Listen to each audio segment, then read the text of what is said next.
मेरे रसगुल्ले बच्चों, ढेर सारा प्यार आपको और एक प्यारी सी स्माइल थोबड़े पर लेके आओ।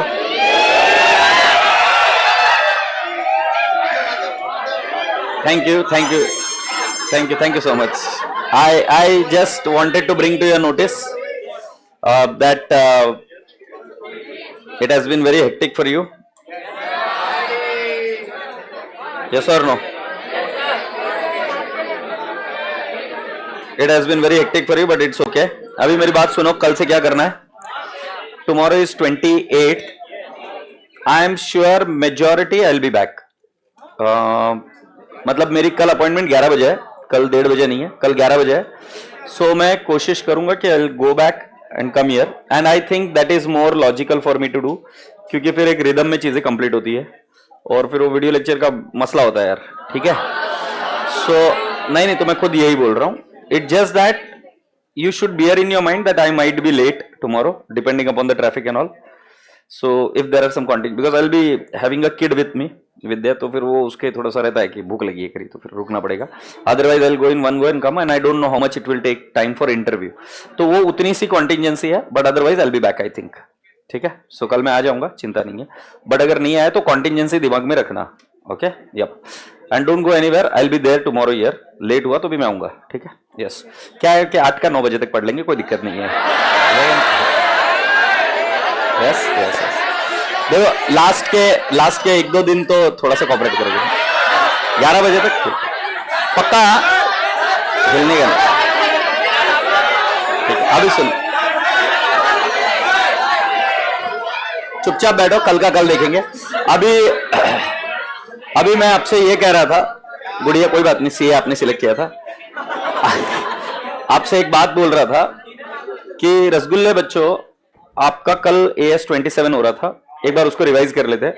AS27 23 में इन्वेस्टमेंट इन एसोसिएट देख रहे थे, and I explained you that we follow equity method of accounting. There are very few adjustment which you need to understand. If an entity is following standalone financial statement, it is shown as an investment. Do you appreciate and agree on this? Yes. So जब कभी भी 23, 27, 21 को देखो तो पहले ये विचार करना कि स्टैंडअलोन में क्या हो रहा है. तो स्टैंडअलोन में AS13 इन्वेस्टमेंट अकाउंटिंग, बात खत्म. Then going to second step, consolidated financial statement अगर बनाती है पेरेंट और उसका एसोसिएट है, तो एसोसिएट की अकाउंटिंग इक्विटी मेथड से होती है. इक्विटी मेथड का लॉजिक, फर्स्ट स्टेप ये होता है कि आपको डेट ऑफ एक्विजिशन के दिन गुडविल है या सीआर है ये डिस्क्लोज करना पड़ता है. गुडविल और सीआर का कैलकुलेशन बिल्कुल वही है जो हम अभी तक करते हैं. उसका कॉम्पिटिशन है कॉस्ट ऑफ एक्विजिशन, लेस आप उसमें से करेंगे शेयर कैपिटल, लेस आप करेंगे reserve and surplus on the date of acquisition, और जो कुछ भी पॉजिटिव फिगर है वो गुडविल, नेगेटिव आया तो सीआर. इसके अंदर एक और खास बात ध्यान में रखनी है कि प्री एक्विजिशन डिविडेंड अगर आप चाहो तो यहीं से ही लेस कर सकते हो, तो गुडविल और सीआर आपका आ जाएगा बराबर से. Do you appreciate and agree? ये पन्ना पलटा मैंने. फिर हम गए आगे के लेवल पर. आगे के लेवल पर क्या होता है? अच्छा, ये जो प्री एक्विजिशन डिविडेंड लेस करना है ये AS13 बोलता है, तो स्टैंडअलोन से होता है, तो एक कॉमन यूनिफॉर्म प्रोटोकॉल हम फॉलो कर सकते हैं. फिर उसके बाद में हम स्टेप सेकंड पर गए. सेकंड स्टेप पर आगे के साल में प्रॉफिट कमाया. क्या करना है प्रॉफिट कमाया तो? Just add up your share of profit without any adjustment. फिर डिविडेंड मिला तो डिविडेंड को क्या कर दो? Minus. Is that not simple? Yes. तो इस तरीके से जो भी प्रॉफिट होगा वो ऐड करते जाना कि ये रिसीवेबल है, और जो जो चीजें मिलेगी वो क्या करते जाना? लेस. और एक चीज इसमें ध्यान में रखना, अगर यूआरपी रहा तो आपका जितना शेयर है उतना शेयर आप क्या करोगे? Less. It is not 100% you have to eliminate, you have to only eliminate your share. So for example आपका शेयर है 40%, तो आप शेयर लेस करेंगे 40%. और एसोसिएट हमारे अकाउंटिंग के जार्गन से बहुत सिंपल है. लॉ में आपने इसको और बहुत डेप्थ में पढ़ा होगा, बट हमारे अकाउंटिंग के जार्गन में क्या कि अगर 20% या 20% से ऊपर एक्वायर किया है और 50% से नीचे, तो हम उसको क्या मानेंगे? By default associate. Is that okay? तो इसके अंदर investor has invested something into the investee. शब्द क्या यूज किया जाता है? इन्वेस्टर. क्योंकि technically speaking you are not acquiring the control, you are only able to do significant influence, and significant influence is something wherein you are capable of, you have a power to participate in operating and the financial policy making decisions of the entity, investee. Do you all agree? तो इस व्यक्ति को यहां पर शब्द क्या दिया जाता है? इन्वेस्टर. वो शब्द पेरेंट में, मतलब कंसोलिडेशन में दिया जाता था पेरेंट. जब हम AS27 देखेंगे तो उसमें शब्द दिया जाता है वेंचरर. कोई बात नहीं, वेंचरर आगे देखेंगे. अब 2 शब्दों समझ में आ गए. एक पेरेंट होता है. पेरेंट कब? जब आप कंट्रोल कर रहे हो. और जब आप सिग्निफिकेंट इन्फ्लुएंस एक्सरसाइज कर सकते हो तो उसको क्या बोलते हैं, इन्वेस्टर। वो टेक्निकली वो इन्वेस्टर ही है, उसने इन्वेस्ट इसलिए किया ताकि वो पैसा कमा पाए उससे। डू यू एग्री और नॉट? और इक्विटी मेथड ऑफ अकाउंटिंग अब आपके जहन में क्लियर हो गया होगा, आशा करता हूं। अच्छा, जब भी शेयर ऑफ प्रॉफिट ऐड करेंगे 100% या सिर्फ आपका शेयर? आपका शेयर। मतलब नोट नंबर 5 अगर फॉलो करते रहोगे तो कोई दिक्कत नहीं है, नोट नंबर 5 को फॉलो करते रहो। सो आपका शेयर ऑफ प्रॉफिट ऐड और जो कुछ भी डिविडेंड मिला है वो क्या कर देंगे, less. It is as good as the liabilities getting over. कल मैंने आपको कुछ येलो के होमवर्क दिए थे, कुछ हुआ गुंजाइश?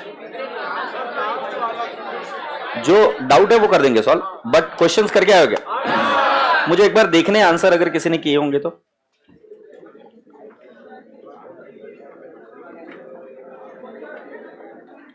बेटा वैसे देखने जाएगा तो स्टैंडर्ड को हमको जो रिवाइज करना है, it took not more than 12 minutes for us to revise. इसीलिए मैंने कल भी जो बात बताई थी, अपनी चीज को रिवाइज करके रखो और इजी गो राउंड में जो हो जाएगा वो देखो। कुछ ना कहो, कुछ भी ना कहो, समय का ये पल थम सा गया है। ये कश्यप साहब है, कश्यप साहब का होमवर्क देखते हैं।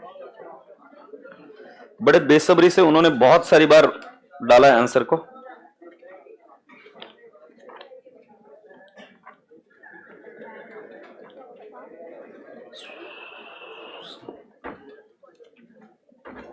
सभी अकाउंट्स के फैकल्टी से बात कर ली मैंने, किसी का नहीं हो रहा सिलेबस का है? किसी को आइडिया है जिसका कंप्यूटर? और जो हुआ है वो मुझे नहीं पता, बट क्लास में कोई टाइम पास नहीं हुआ है, इज्जत से जाते रहे। और एक लर्नेड प्रोफेसर थे, उनसे बात हो रही मेरी, तो बोले हो ही नहीं सकता बोले इतने टाइम में, अगर तुम ये पूरा ये कर रहे हो तो जिस तरीके से कर रहे हो वैसा हो ही नहीं सकता। और विच इज करेक्ट, नहीं हो सकता। और भगाते बीच में ही, थैंक गॉड मैंने भगाया नहीं, I don't know, I kept my patience and peace. भगाता कि जो अभी तक समझ में आए उसकी भी 12 बज जाती, उसकी भी 12 बजती। ठीक है भाई, चलो क्वेश्चन नंबर 1 में एक बार पढ़ लेता हूं। कितने बच्चे होमवर्क करके आए? बेटा आपसे एक हाथ जोड़ के विनती है, लास्ट मोमेंट पर गिव अप मत मारो यार, जो नहीं कर रहे हो। बहुत मेहनत करी है आपने, अब आपको बर्बाद होते हुए नहीं देख सकता। जिनको जाना था वो चले गए, तुम भी मत आओ, तुम भी चले जाओ, बट ये काम मत करो। 2 ही तरीके होते काम करने का, या तो करो या मत करो। ये बीच का तरीका है ना, मत सिलेक्ट करो, इससे कहीं नहीं पहुंचोगे, कहीं नहीं पहुंच सकते। इधर यू डू इट और you don't do it, at least enjoy leisure. फिर कुछ ही नहीं करते सीए वगैरह, और कर रहे हो तो दिल खोलकर करो। ये आधा अधूरा जान मत लगाओ, आधा अधूरा दिल मत लगाओ, क्योंकि कोई फायदा नहीं होने वाला। क्योंकि तुम सोचो जरा, एक बार विचार कर लो, तुम एग्जाम दे के आए पूरा फुल फ्लेजेड, पूरा मेहनत करे, और उसके बाद में रिजल्ट फेल आएगा, क्या मतलब है? इधर मेजॉरिटी लोग फेल होते हैं यार। Don't become majority kind of stuff, be into the minority, keep doing it. नहीं ओरली करके आओ, कोई दूसरा तरीका ढूंढो, बीच में मत छोड़ो। ऐसा नहीं चलेगा, कैसे याद आएगा तुमको बताओ मुझे? अभी तुम करने में हिचकिचा रहे हो, जिन्होंने लेक्चर्स नहीं देखे होंगे कभी, वो नहीं होते आगे चलकर। हिप बढ़ते जाता है यार, फिर वो कॉन्फिडेंस नहीं आता, अपने आप अंदर से गिल्ट आती है, अपने आप तुम अच्छा वाइब्रेशन छोड़ते हो जो आपको पता भी नहीं है कि जिस वाइब्रेशन से आप नेगेटिव चीजें अट्रैक्ट करोगे, will not attract good things. Don't do this, don't do this. If you want to do it 100%, if you otherwise don't do it. ना किसने जबरदस्ती किया है? लाइफ में कुछ तो ढंग का कर ही लोगे, जबरदस्ती किस बात की? चमन, इस पर शांति से मनन करना कि क्या होएगा, बताओ अच्छा है क्या, फुल फ्लेजेड करना है कि नहीं? तुम्हारे माँ बाप ने तुमको पाला ना पूरा दिल खोलकर, पाला ना, है पजाड़ में पाला क्या? हाँ कुछ के है, बट ठीक है, मैं स्वीकार कर रहा हूं, बट इतने लंबे अरसे में थोड़ा बहुत पैचेस ठीक है। तुम्हारा क्या है यार, 3 महीने के अंदर तुम साले ऐसे करने लगे तो शे। ABC limited holds 25% of shares in PQR limited, इससे पता चल गया वो एसोसिएट है, of 10 lakh. There was no goodwill और CR at the time of acquisition. I love you examiner. The total share capital of PQR Limited is 40 lakh, and for the current year it has made a profit of 6 lakh, out of which dividend of 10% of the share capital has been paid. Find out the amount to be shown by ABC Limited in the consolidated financial statement as an investment in associate.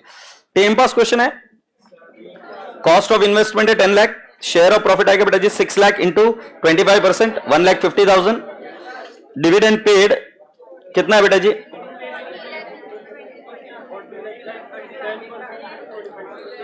40 lakhs into 10%, 4 lakh into 25%, 1 lakh आएगा. सो 1 lakh add होगा कि less? Less. And carrying amount of investment in associate is 10,50,000. कबूल है?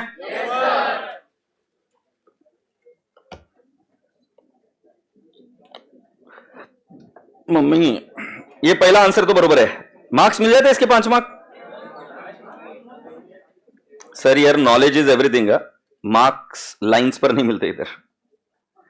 कल तुमने देखा ना minority वाला क्वेश्चन परसों दिन, कितने मार्क्स का आया था? 15 marks. Come out of that logic now, BCom वाला लॉजिक कि इतने लाइन के लिए इतना मार्क क्या है. वो बचकानी बातें मत करो. अबे ये पेन क्यों नहीं चल रहा है इसकी?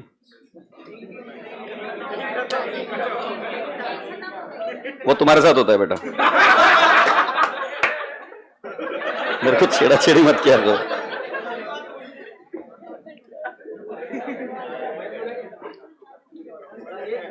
जिसने भी बोला तकलीफ है उसकी. इसने ट्राई किया, देख ले बेटा. अरे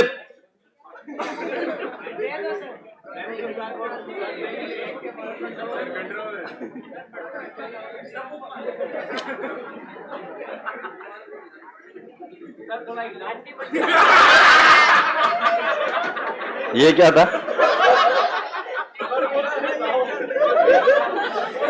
XYZ Limited acquired 30% equity share capital of Dev Limited at a cost of 6 lakh. On the date of acquisition, the balance sheet of Dev Limited shows the following. On the cost of acquisition बोला हुआ है. मुझे पता भी नहीं, but तुमको हंसते हुए देखकर हंस रहा हूं मैं. I don't even know what has happened. Equity share capital है 10 लाख, जीआर है 3 लाख और सिक्योरिटीज प्रीमियम है 2 लाख. बेटा सेम क्वेश्चन कल हमने किया था. Since then, Dev Limited has made a profit of 2,50,000 and declared a dividend on equity share capital 15%. Simple सा है बेटा जी. पहले आपको गुडविल है, जीआर सीआर निकालना पड़ेगा. सो 6 लाख है, 10 लाख प्लस 3 लाख प्लस 2 लाख, 15 लाख का बेटा जी आपको लेना पड़ेगा 30%.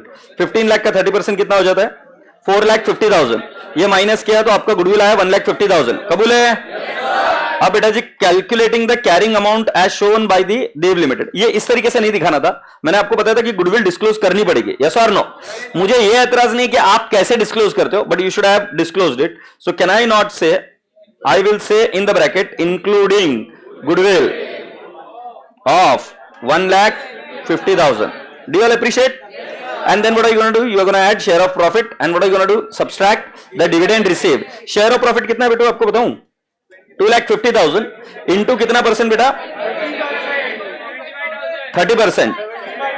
सो 75,000 ऐड हुआ. और डिविडेंड पेड कितना है बेटा जी? कैलकुलेटर पर लीजिए. 10 lakh into 15% into 30%.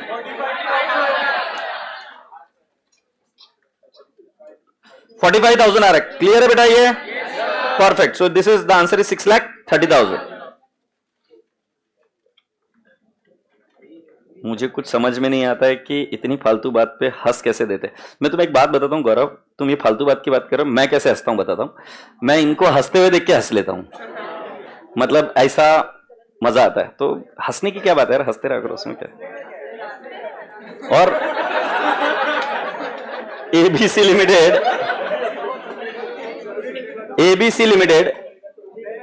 Limited question number 3 था ना. ABC Limited and XYZ are independent companies having no corporate relationship. In the beginning of the current year, ABC Limited purchased 65% equity shares in XYZ Limited and thus making the latter to be a subsidiary of the former. तो कौन बन गया बेटा जी? Subsidiary बन गया.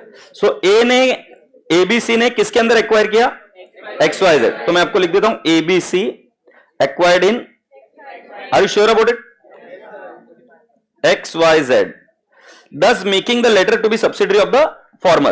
However, under memorandum of understanding, there is an agreement that ABC Limited will offer 45% of the shares of XYZ Limited to public, after which affecting holding of ABC Limited will be reduced to 20%. 65 में से 45% किसी और को चला गया तो हम कितने परसेंटेज ओनर रह गए? 20%, which is considered to be sufficient for exercising significant control और influence आना चाहिए था शब्द on XYZ. The disinvestment plan was implemented in the same financial year. मतलब disinvestment भी हो गया. How should ABC Limited treat the investment in XYZ Limited at the end of the year for preparation of the consolidated financial statement? The answer is again very simple. क्या लिखा है? आपको 20% के basis पर in the consolidated financial statement आपको इसको AS 23 के हिसाब से ट्रीट करना पड़ेगा. जिस दिन आप एसोसिएट बने उस दिन आपको एसोसिएट की अकाउंटिंग करनी पड़ेगी. डू यू एग्री और not? Am I communicating? So आज मैं इसके बारे में और विस्तार से बात करूंगा जब स्टेप बाय स्टेप एक्विजिशन होकर कोई व्यक्ति एसोसिएट बनता है. मतलब पहले उसने एक्वायर किया 20%, सॉरी 20 नहीं 15%, फिर लेटर ऑन उसने एक्वायर किया 5%. तो वो इन्वेस्टमेंट किस तरीके से दिखाया जाएगा? एसोसिएट तभी बनेगा जब तक 20% है. यस और नो? उसके पहले कौन सा था? कंसोलिडेटेड फाइनेंशियल स्टेटमेंट था. उसके बाद में क्या बना? Associate.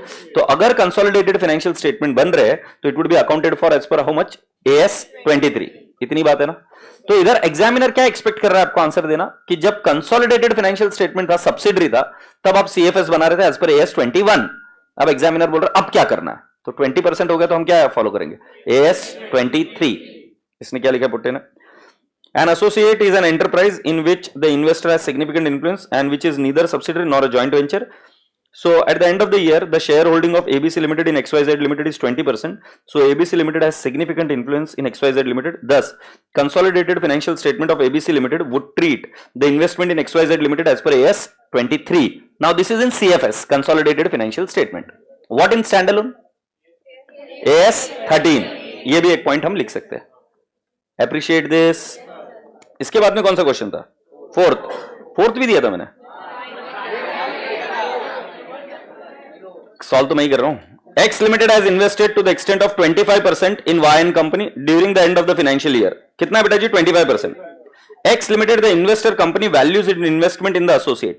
It finds that its share of losses of the associate exceeds the amount at which investment is carried. Further, in the current year, the associate reports the loss. Should X Limited recognize the loss for the current year? My question to you all is, क्या हम investment in associate zero के आगे negative दिखा सकते हैं क्या? So are we going to absorb the share of losses unless and until we have a liability to do that. मतलब अगर हम ये बोलते हैं कि हम ये पे करेंगे तो वो लायबिलिटी रिकॉग्नाइज करना है. स्टैंडर्ड में ये एक फाइन स्टेटमेंट भी है कि हम investment in associate can not be shown as negative.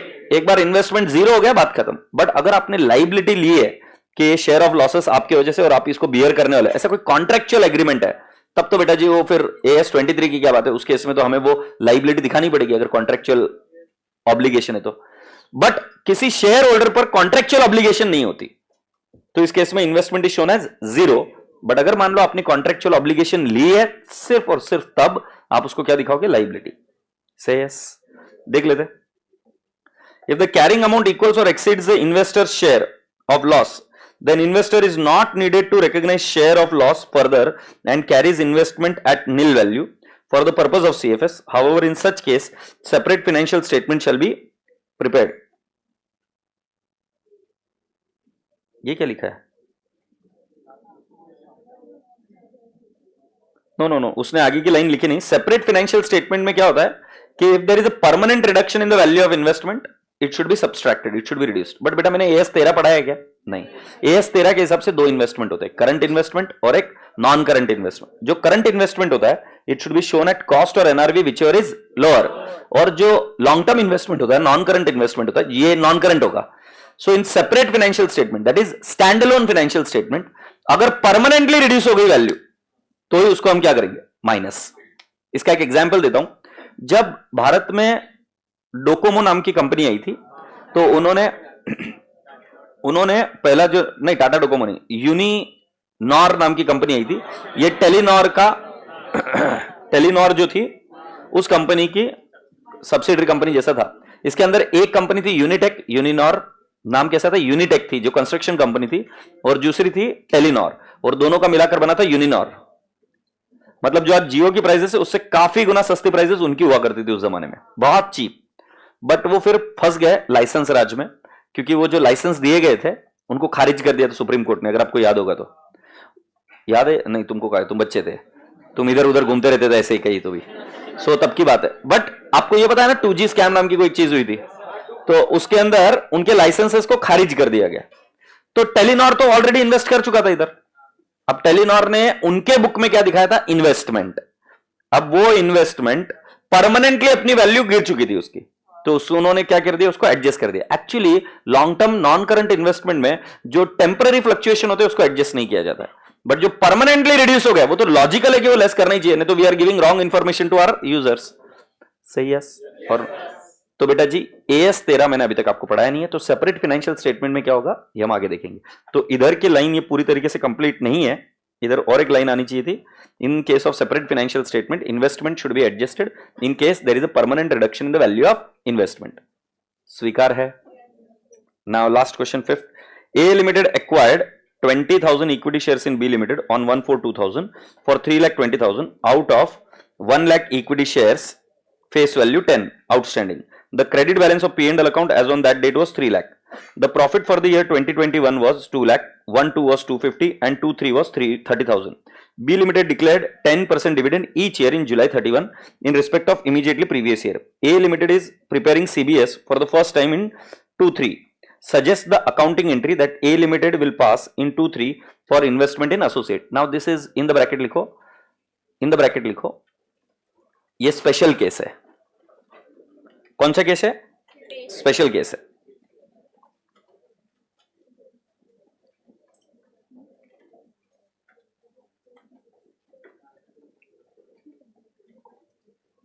Is that okay? So इस क्वेश्चन को सॉल्व करने के लिए मैं आपको एक माइंडसेट बताता हूं। AS 23 का एप्लीकेशन कब होता है, अगर आप मुझे बता पाए। अगर नहीं पता है तो फिर हम वापस इसको रिविजिट करेंगे। AS 23 कब बनता है? इतना सफिशिएंट नहीं है, ये आपको सिर्फ डेफिनेशन दे रहा है एसोसिएट का। AS 23 कब अप्लाई होता है?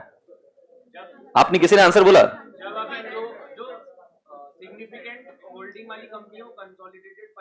बिल्कुल सही है। मतलब ये बच्चा बता रहा है कि अगर जिस कंपनी में हमारा सिग्निफिकेंट इन्फ्लुएंस है, राइट, ये कंसोलिडेट कब होगी? अगर मुझे CFS बनाना है तो। समझे नहीं समझे? स्टैंड अलोन में तो इन्वेस्टमेंट है, मैं कंसोलिडेटेड फाइनेंशियल स्टेटमेंट कब बनाता हूं? मैंडेटरीली, अगर मेरी कोई सब्सिडरी है तो। Associate is not a subsidiary. तो अगर मैं कंसोलिडेटेड फाइनेंशियल स्टेटमेंट बनाता हूं तो एसोसिएट को मैं क्या करूंगा? इक्विटी मेथड से दिखाऊंगा। Make sense? सो मतलब क्या हुआ कि आप कब बने associate? You became associate in the year 2000। Check करो इन द ईयर 2000 है कि नहीं। आप एसोसिएट 1/4/2000। फिर ऐसे कैसे? ये एग्जामिनर तो बोल रहा है कि इनको फॉलो करना है फर्स्ट टाइम इन 2/3। अब 2000 में अगर आप बने हो, सो बेटा जी 2001 एक ईयर हुआ, 2002 एक ईयर हुआ, और 2/3 में आप बना रहे हो, मतलब 2 साल बीच में क्या किया? 2 साल तक आपकी शायद कोई सब्सिडरी नहीं थी, तो आप CFS नहीं बना रहे थे, आप सिर्फ स्टैंड अलोन फाइनेंशियल स्टेटमेंट बनाकर दे रहे थे जिसमें AS 13 फॉलो हो रहा था। अब आप फर्स्ट टाइम 2/3 में क्या बना रहे हो? CFS। CFS क्यों बना रहे हो? इसके लिए AS 23 जिम्मेदार नहीं है, AS 21। अगर आपकी कोई सब्सिडरी है तो शायद हो सकता है इस साल किसी सब्सिडरी को एक्वायर किया। से यस। तो ऐसे केस में हमें क्या करना पड़ेगा? विल गो बैक और हम एसोसिएट को अगर CFS बना रहे होते तो हम किस तरीके से उसकी अकाउंटिंग करते वो पूरा वर्कआउट करेंगे। अब वो एक बार ओरली कर लेंगे, बहुत आसान है। कैसे ओरली करेंगे? आपका इन्वेस्टमेंट कितना है बेटा जी? 320 है। कबूल है क्या? अब 320 में से मैं प्री एक्विजिशन डिविडेंड को क्या कर दूंगा? माइनस। प्री एक्विजिशन डिविडेंड बेटा जी आपने एक्वायर किया 1/4/2000 और हर साल डिविडेंड दिया जाता है जुलाई में। जुलाई में कितना डिविडेंड दिया गया बेटा जी? 10% हर साल दिया गया। Now take on your calculator, 20,000 into 10, 2 lakh. आपने इतना ही एक्वायर किया ना, इंटू 10%। सो क्या बेटा जी मैं 20,000 प्री एक्विजिशन डिविडेंड लेस करूं? ये मेरा प्री एक्विजिशन डिविडेंड लेस हुआ और कितना है? 3 लाख। ये तो AS 13 ही बोल रहा है ना बाबू, ये तो कल भी बात हुई थी हमारी। अब चलते हैं एसोसिएट के हिसाब से क्या करते हैं। तो एसोसिएट के हिसाब से बेटा जी हम क्या करेंगे? 3,20,000 लेस डिविडेंड मैंने माइनस करने के लिए बोला आपको। मैंने बोला प्री है पोस्ट है कोई भेदभाव नहीं। Add share of profit. बेटा देखो फर्स्ट ईयर में शेयर ऑफ प्रॉफिट कितना था? 2 लाख है क्या? सो 2 लाख का 20% कितना आएगा? यू से 40,000। ओके, लेस डिविडेंड कितना है? वापिस 20,000 ही लेस है क्या? अगले साल का प्रॉफिट कितना है? 2,50,000 है क्या? सो बेटा जी 2,50,000 का 50,000 और लेस डिविडेंड कर देंगे कितना? 20,000। एग्रीड? ये हुआ ठीक है, फिर अगले साल का प्रॉफिट कितना है? 3 लाख है कि 30,000? 3 लाख है, आपने देखा? अच्छा 3 लाख है। सो बेटा जी 3 लाख का 20% 60,000। अब मुझे डिविडेंड के बारे में श्योर नहीं है क्योंकि डिविडेंड जुलाई में आया। तो बेटा जी अभी यहां तक की वैल्यू कितनी आएगी बताओ मुझे? 3,20,000 minus 20,000 plus 40,000 minus 20,000 plus 50,000 minus 20,000 plus 60,000 कितना आ रहा है?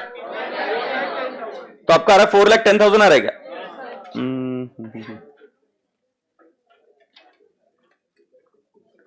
320 20 40 20 लेस फिर 50 ऐड। बेटा ये मुझे लगता है यहीं तक ही पूछा था, मैंने आगे का कर दिया।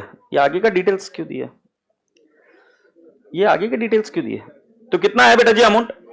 3,70,000। क्या ये स्वीकार है क्या? सो हमारा इन्वेस्टमेंट का value 3,70,000। Do you all agree? अगर मैं आपसे पूछूं तो बेटा जी मुझे एक बात बताइए, मुझे इधर कितना आपने ऐड किया है प्रॉफिट्स? 40,000।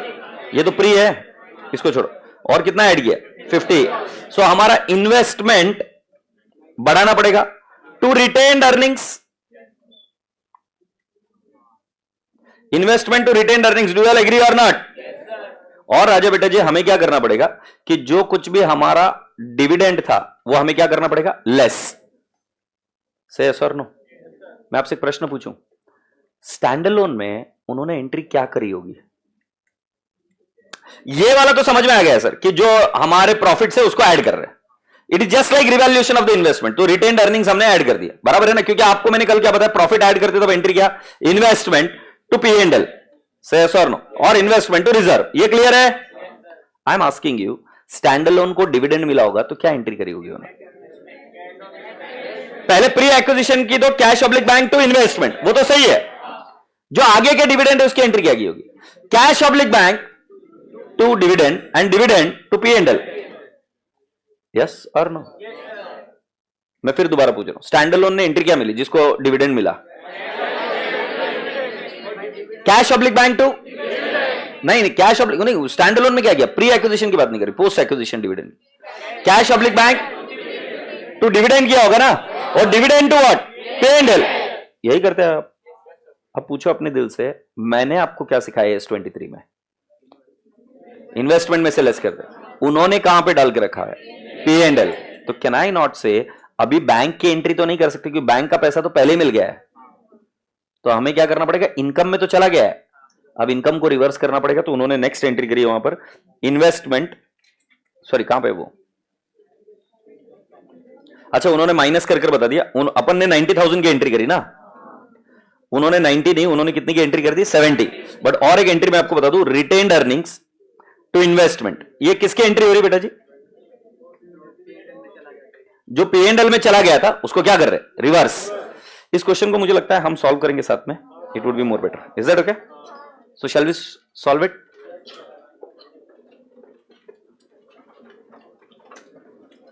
अच्छा, क्या हम इस बच्चे के लिए ताली बजा सकते हैं?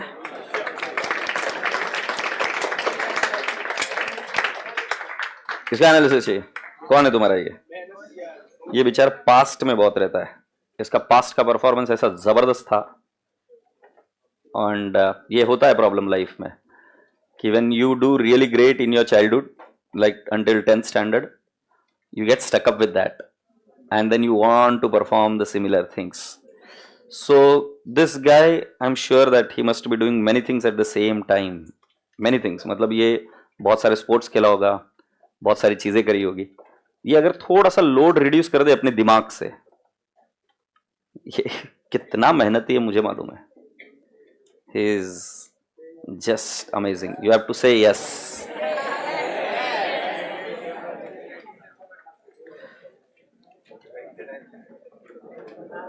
एक गुड़िया मैं बता रहा हूं अभी, गुड़िया मैं सॉल्व कर रहा हूं, डोंट वरी।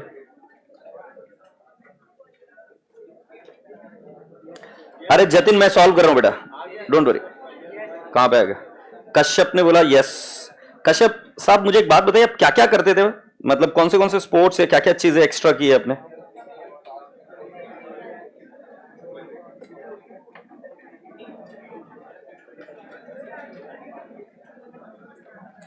बेटा मेरे साथ लिखो अभी है।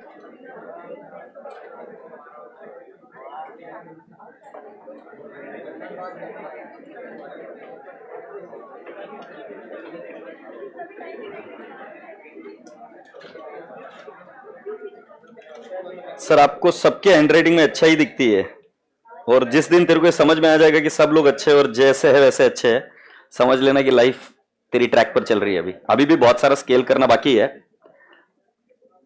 तुमको बताऊंगा एक बात, मैं कितनी बार बता चुका हूं, फिर से एक बात, लोगों को मैंने प्यार करते हुए देखा है कीड़े मकोड़ों से। मतलब कल मैं एक बुक पढ़ रहा था, there I was talking, I was reading about the culture or the kind of investments female do in our life. Females do in our life as in कि moms, wives, right? मतलब जो काम करती है mom अपने घर में, so many times it gets rewarded with nothing. आज आप बात करते हो ना, मैंने इतनी पढ़ाई करी मेरे को क्या मिला, यू नो मॉम के केस में तो ऐसा होता है कि she keeps working again and again and again for the whole life, and what does she get in return? So he was explaining, the author was explaining कि actually these females and all, they work continuously, rigorously. What they expect, it's the work which they enjoy, it's the process which they enjoy and they should do it. और उसके अंदर वो बता रहे थे किस्सा कि जिसके अंदर उसकी मॉम ऐसी थी कि she used to wake up early in the morning, सबके लिए टिफिन इफिन बनाओ करो, and then she used to go into the backyard, और बैकयार्ड में बैठती थी अपना ब्रेकफास्ट करने के लिए। तो वहां पर चींटियां होती थी, वो जो चींटियां होती थी उनको भी खाना देती थी, and then she used to eat. He said that. So she had karuna for almost everything which was around her, anything which was moving or not moving. You getting my point? अबे प्यार किससे नहीं होता? लोगों को मैंने औजार से प्यार करते हुए देखा कि लाइक यू नो कि जिससे वो लकड़ी तोड़ते हैं, जिससे कोई चीज बनाते करते हैं। तो आप ऐसे कैसे बोल सकते हो किसी चीज में अच्छी नहीं है? सारी चीजें अच्छी है, देखने का नजरिया है, वो मुझे ऐसा लगता है। अब आपका मुझे नहीं idea, but I don't think so कि it can be that very commercial कि इतना एनालिसिस करेंगे कैसे घंटा। मैं अभी खुद को नहीं समझ पाया, तुमको कैसे समझ लेगा इतना? सोचने वाली बात है। तुम खुद नहीं जानते कि तुमको क्या चाहिए, तुम दूसरों को समझ लोगे घंटा। Let's see, so let's see, I work out now, play cricket, badminton and participated in other activities in school. I knew that. If it is possible, reduce it from your mind. Then you will be able to do it in real life. Reduce it from your mind. Mind में अभी भी वही game चल रहा है, ये करना है वो करना है, फंस जाता है आदमी। A Limited acquired 20,000 equity shares in B Limited on 1/4/2000 for 3,20,000 out of 1 lakh equity shares, face value 10. बेटा ये क्लियर है क्या? थोड़ा सा इसका समरी लिखते हैं। ये डेट ऑफ एक्विजिशन लिखिए 1/4/2000, date of acquisition. The credit balance in P&L account on that date was 3 lakh. The profit for the year 2000-2001 was 2 lakh. So बेटा जी ये कौन से ईयर का प्रॉफिट है? 2000-2001. I'll say 2 lakh. ये समरी लिखते जाइए मेरे साथ। फिर 2001-2 it was how much? 2,50,000. And 2-3 it was how much? 3 lakh. ये बच्चा बोल रहा है ऐसा कि 3 लाख है, प्रिंटिंग मिस्टेक है। B limited paid declare dividend each year in July 31 in respect of immediately previous year. So 1/4/2000 के बाद में इधर डिविडेंड मिला होगा मुझे 20,000। ये जाहिर सी बात है लास्ट ईयर के लिए है, तो ये प्री है। इधर मुझे डिविडेंड मिला होगा 20,000 से, यस और नो। और जो 2-3 का है वो अब डिविडेंड अभी तक नहीं मिला। क्यों नहीं मिला? क्योंकि हमें कब डिक्लेयर होता है? जुलाई 21 में, से यस और नो। जुलाई में मिलता है हमें। अब आगे बोला है A limited preparing for the first time in 2-3, मतलब इस साल में बना रहे। ये मुझसे मिस्टेक हुई क्योंकि मैंने 3 साल कंसीडर किए थे, एक्चुअली 2 ही साल हुए। मतलब एक साल डेट ऑफ एक्विजिशन है, दूसरे साल में हमें क्या हुआ कि प्रॉफिट कमाया और डिविडेंड दिया। डिविडेंड ये वाला प्री है, दूसरा वाला डिविडेंड जो है वो प्री नहीं, वो पोस्ट है। तो ये वाला डिविडेंड स्टैंड अलोन ने कहां अकाउंटिंग की होगी, ये बात है। सो जाहिर सी बात है AS 13 क्या बोलता है, अगर प्री एक्विजिशन डिविडेंड मिला तो वो इन्वेस्टमेंट से लेस होता है, स्टैंड अलोन की बात कर रहा हूं। और उसके बाद में जो कोई भी डिविडेंड मिलता है वो P&L में ही जाता है। ये आपको सिखाया गया होगा जब आप कंपनी फाइनल अकाउंट भी कर रहे थे, यस और नो। जब AS 13 होगा तो ये क्लियर हो जाएगा, अंडरस्टैंड हो जाएगा आपको। मेरे से गलती हुई कि AS 13 पहले हो जाना चाहिए था, बट टाइम का शॉर्टेज होने की वजह से मुझे ये टॉपिक कंप्लीट करना था। बट अभी आपको मेरी बात माननी पड़ेगी। AS 13 क्या बोलता है सुन लीजिए।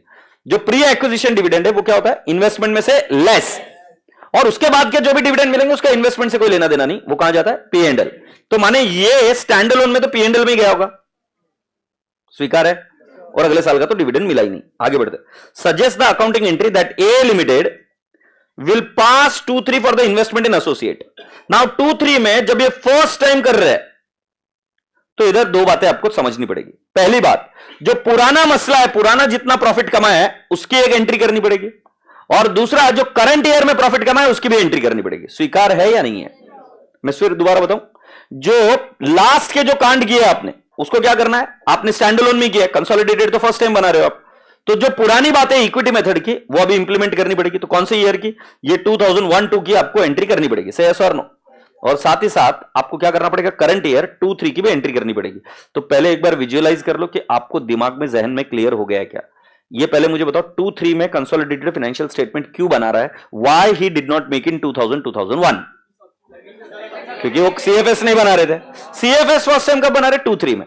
सो जब 2-3 में बना रहे तो ऐसा विचार करेंगे कि शुरुआत से जो हो रहा था अगर वैसे ही होता तो क्या वैल्यू रहती। Do you all agree? तो हम उसके बेसिस पर अभी एंट्री करेंगे और हम बताएंगे कि कंसोलिडेटेड फाइनेंशियल स्टेटमेंट में इन्वेस्टमेंट इन एसोसिएट कैसे दिखेगा। Is that okay? ओके, अब इसका थ्योरी वाला पार्ट है वो आपके साथ में पढ़ लूंगा, मुझे अभी वो नहीं लिखना है। पहले हम कर लेते कैलकुलेशन ऑफ गुडविल। ये एग्जामिनर तो प्रेजेंट नहीं कर रहा है, बट फिर भी अपन ने वही करना जो अपन ने अभी तक पढ़ा है। तो गुडविल कैलकुलेशन कैसे होगा? सो कैन आई नॉट से cost of acquisition, competition of goodwill और गुडविल, कॉस्ट ऑफ एक्विजिशन कितना है बेटू? 3,20,000। मैंने कह दिया लेस, नहीं प्री एक्विजिशन डिविडेंड नहीं भी लेस करूं तो चलता है मेरा। मेरे को बताओ उस दिन कितना था credit balance in P&L account? So can I not से लेस शेयर कैपिटल। बेटा मैंने लिखना है 20,000 इंटू वॉट 10, 2 लाख है क्या? और less reserves and surplus, right? Dividend तो आगे मिला ना बेटा, अभी रिजर्व्स एंड सरप्लस 1,42,000 को कोई डिविडेंड नहीं मिला, हाँ या नहीं? जुलाई में डिविडेंड मिलेगा। 1,42,000 के दिन गुडविल कितनी थी ये निकालना है। तो मैंने देखना है रिजर्व कितना है, 3 लाख। 3 लाख का 20% कितना है? श्योर? सो मैंने बोला 60,000। सो कैन आई नॉट से 3 लाख इंटू 20% ना बेटा? सो कितना आ गया goodwill? 60,000। So my goodwill is 60,000। Appreciate this, okay?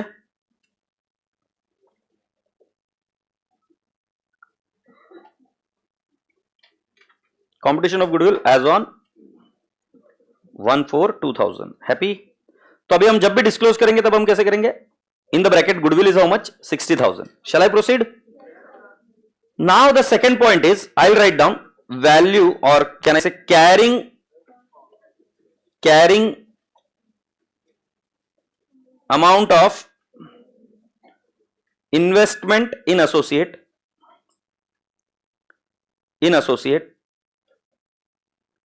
as on I'll say 31st March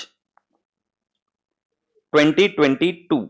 या 2 बोल रहा है ना वो, ये सही है क्या बेटा? पहले 1/4/2000 के दिन, फिर मैंने बोला carrying amount of investment of associate as on 31st March 2002। ये हुआ नहीं है ऐसे कैलकुलेट, ये अभी हम फर्स्ट टाइम कर रहे हैं। करंट ईयर की एंट्रीज तो हम कर बताएंगे, बट अभी वैल्यू ऑफ इन्वेस्टमेंट कितना आएगा ओपनिंग ये कर रहे हैं। तो बेटा जी मेरे को एक बात बताओ, आपका इन्वेस्टमेंट कितना है? सो आप लिखोगे 3,20,000। फिर मैंने आपको क्या सिखाया इसके अंदर? डिविडेंड रिसीव्ड क्या करना है? माइनस। प्री ए पोस्ट कोई फर्क नहीं है। सो मैं क्या करूंगा? लेस, दिखाने के लिए एग्जामिनर के हिसाब से दिखा देंगे। प्री एक्विजिशन डिविडेंड कितना लेस कर दूं? डिविडेंड रिसीव्ड कितना है बेटा जी? 20,000। Do you all agree? So बेटा जी कितना आ जाएगा? 3 lakh. Appreciate this. Then I will say add share in profit. Share in profit, बेटा जी मेरा प्रॉफिट देख लो इधर, 2000, 2001 एंड 2001-2 बरोबर है बेटू? तो कितना है बेटा जी 2000-2001 का? You mean 2 lakh? And what about 2001-2? 2,50,000. Okay, so can I not say 4,50,000 into 20%, 90,000. Appreciate this. ये क्लियर हो? 2 साल का ऐड कर दिया. फिर हम क्या करेंगे? Less dividend received for the year 2000 2001. Do you agree? बेटा 2000 2001 का डिविडेंड हमें कब मिलेगा? 31 जुलाई 2001. तो ये हमें मिला कितना है? 20,000.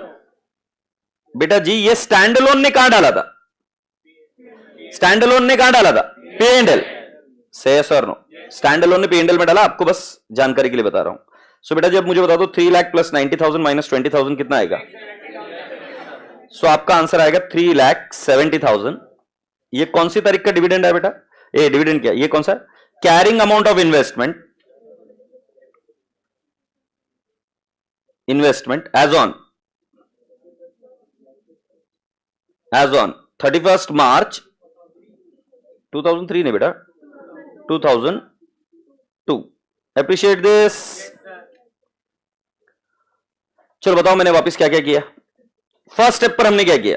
कॉम्पिटिशन ऑफ गुडविल निकाल दिया. उसका प्रेजेंटेशन कैसे करना मैं बताऊंगा. फिर क्या हुआ? 2 साल आगे बीत गए.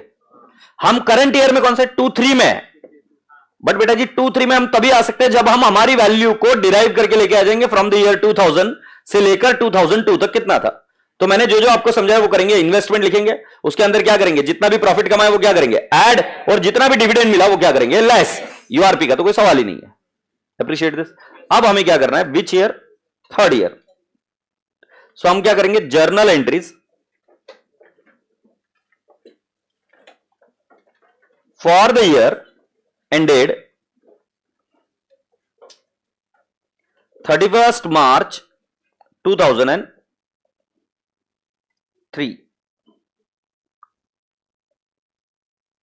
ओके. अगर आपका जो समरी बना है वो अगर आप देख सकते हो तो मैं आपसे एक रिक्वेस्ट करूं क्या?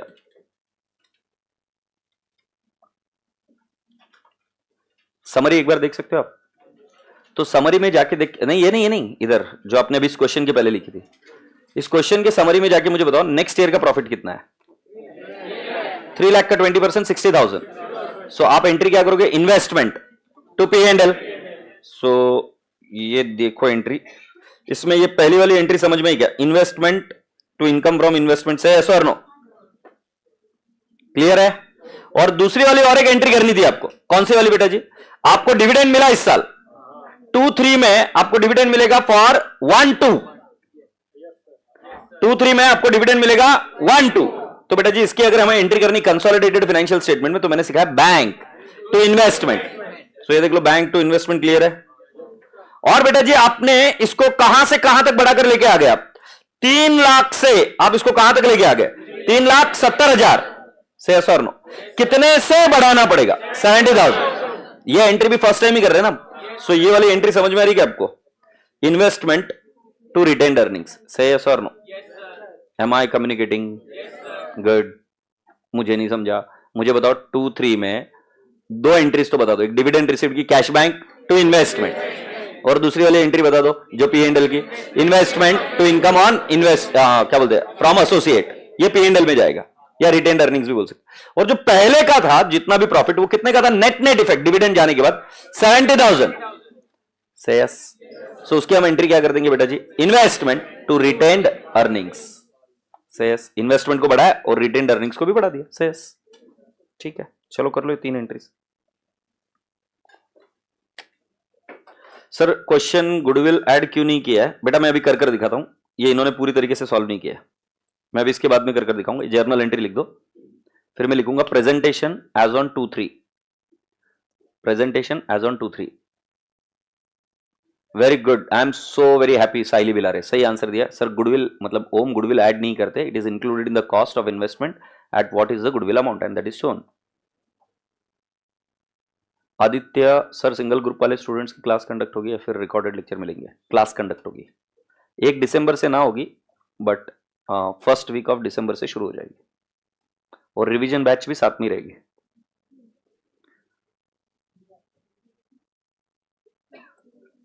बुकीज ऐप पर अपलोड होंगे। मुझे फिर तुम क्लास के पैसे भरकर आयो करो तो फिर it has to be exclusive right. नहीं बैकअप की चिंता मत करो, मैं जब तक बैठा हूं क्यों चिंता कर रहे हो? बाप बैठा है ना इधर, क्यों टेंशन ले रहे हो इतना? तुम पहले पढ़ तो लो एक बार, मेरे को देख तो लेने दो।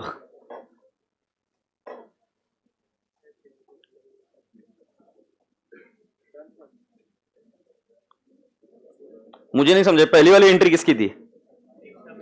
लास्ट के 2 साल के प्रॉफिट को ऐड करने की। दूसरी एंट्री करंट ईयर के प्रॉफिट को। तीसरी एंट्री डिविडेंड रिसीव्ड की। Clear?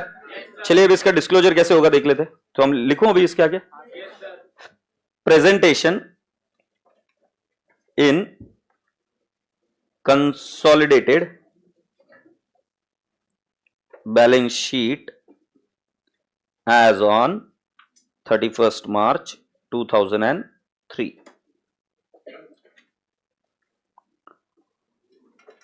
Shall I write it down? So what is the first thing you'll write down? Investment in associate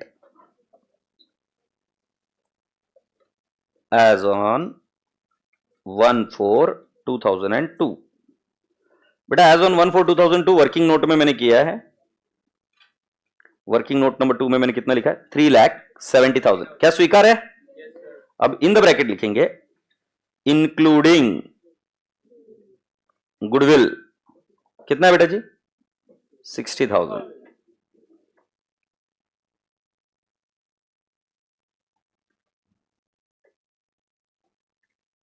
add share of profit. Add share of profit. Can I expect an answer from you? Share of profit कितना है हमारा profit? No, कितना profit है total? 3 lakh. 3 lakh का कितना percent? कितना आएगा? ये 60,000 करंट ईयर का है क्या? बेटा जो 90,000 ऐड करके 20,000 लेस करके और 370 आ गया। फिर क्या करेंगे बेटा जी? Less dividend received.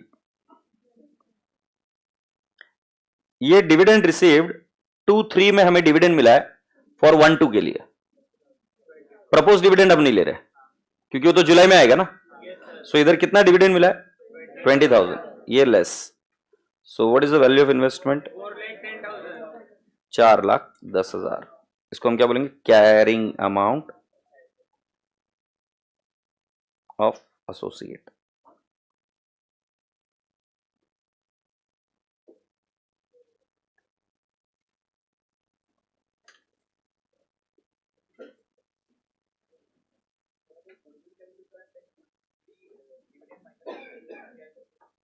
सर देखो, प्री डिविडेंड माइनस मत करो। अगर तुम ध्यान से देखोगे तो तुम कहीं तो एक जगह प्री में कंफ्यूज हो गए थोड़े से, क्योंकि अगर आप, मैं बता दूंगा इसको क्लियर करके, बट अगर इधर देखोगे तुम वो कंसोलिडेशन का हाथ मत छोड़ो। उसके अंदर आप मुझे बस इतनी सी बात बता दो, प्री एक्विजिशन डिविडेंड आप क्या करते थे? प्लस गुडविल निकालने के लिए मैंने प्री एक्विजिशन डिविडेंड को सेपरेटली माइनस नहीं किया। सपोज तो 1/4/2000 दिन के दिन जितने मेरे प्री एक्विजिशन रिजर्व थे, क्या आप स्वीकार करते हो 3 लाख थे? अब प्री एक्विजिशन डिविडेंड तो 3 लाख में से दिया जाएगा ना। तो या तो तू 3 लाख में से माइनस कर दे, फिर तेरा प्री एक्विजिशन शेयर का प्रॉफिट कम हो जाएगा, और फिर प्री एक्विजिशन डिविडेंड अलग से माइनस कर दे।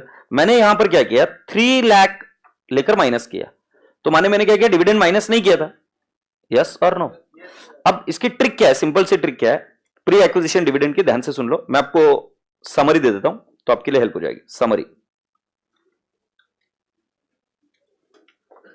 स्टैंडअलोन का ट्रीटमेंट लिख दो। राइट, स्टैंडअलोन का ट्रीटमेंट है pre acquisition dividend reduce from investment. Okay, और post acquisition dividend part of और add into the P&L। Add into P&L। बेटा ऐसे ही करते हैं आप। ये कौन बता रहा है बेटा जी? AS 13। अब इसमें और कोई कंफ्यूजन हो ही नहीं सकता, स्टैंड अलोन में तो यही ट्रीटमेंट है। स्वीकार है? अब कंसोलिडेटेड फाइनेंशियल स्टेटमेंट में आपको ऑलरेडी पढ़ा चुका हूं, प्री एक्विजिशन डिविडेंड क्या होता है? लेस, तो AS21 भी लिख देता हूं, CFS AS21 pre acquisition dividend reduce from investment. क्या हम यही करते थे बेटा? और पोस्ट एक्विजिशन का करेक्ट ट्रीटमेंट क्या था? पोस्ट एक्विजिशन डिविडेंड का, ये रिड्यूस फ्रॉम इन्वेस्टमेंट मतलब नोट नंबर 3 की बात कर रहा हूं, add into P&L note number 5। Clear है? पोस्ट एक्विजिशन हम ऐड करते थे।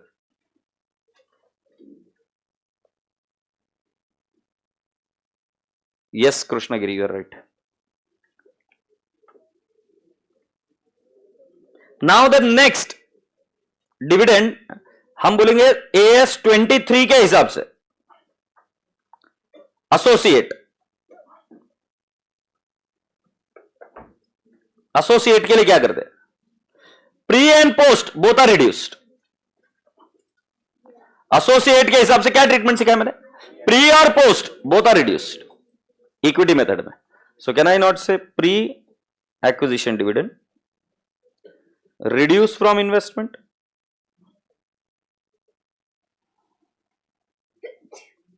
और post acquisition dividend reduce from investment. Of course पहले आप क्या ऐड करोगे? शेयर ऑफ प्रॉफिट ऐड करोगे, बराबर ना? Share of profit before dividend add करोगे और जो भी डिविडेंड मिल जाएगा वो क्या कर दोगे? लेस। जैसे हमने शेयर ऑफ प्रॉफिट अभी 3 लाख का 20% ऐड किया, फिर उसके बाद में हमने क्या कर दिया? Dividend less. वापिस से पूछ लो, स्टैंड अलोन में कौन सा एएस फॉलो होगा? क्या एंट्री करोगे? इन्वेस्टमेंट में से less, thumbs up. Pre acquisition और पोस्ट एक्विजिशन P&L में ऐड। ये करते हो आप, कंपनी फाइनल अकाउंट जाके रेफर कर लेना, यही करते हो। डिविडेंड आप अदर इनकम में दिखा देते हैं P&L में। सेकंड स्टेप, अगर आप CFS बना रहे हो तो ये तो हम कर चुके हैं वापस। Pre acquisition dividend COC investment में से लेस और post acquisition note number 5 consolidated P&L में add. Make sense? Now the third, associate का क्या? Equity method of accounting follow करते हैं। तो उसमें हम क्या करते हैं? शेयर ऑफ प्रॉफिट ऐड और डिविडेंड प्री हो या पोस्ट हो माइनस करने का। मसला कहां है सर कि तुम कब माइनस कर रहे हो? पहले कर रहे हो कि बाद में? तो मूडिल क्या करती, कंफ्यूजन क्यों हुआ कि मूडिल क्या करती? पहले लेस कर रही थी, मैं बाद में लेस कर रहा था। बट मैं मतलब फॉर्मेट पूरा मैच करा दूं तो प्री लेस ही होगा हर केस में। तो मैं पहले करना बाद में करना तुम डिसाइड करो, ज्यादा बेहतर है कि पहले लेस कर दो। सो प्री एक्विजिशन डिविडेंड क्या होगा? लेस।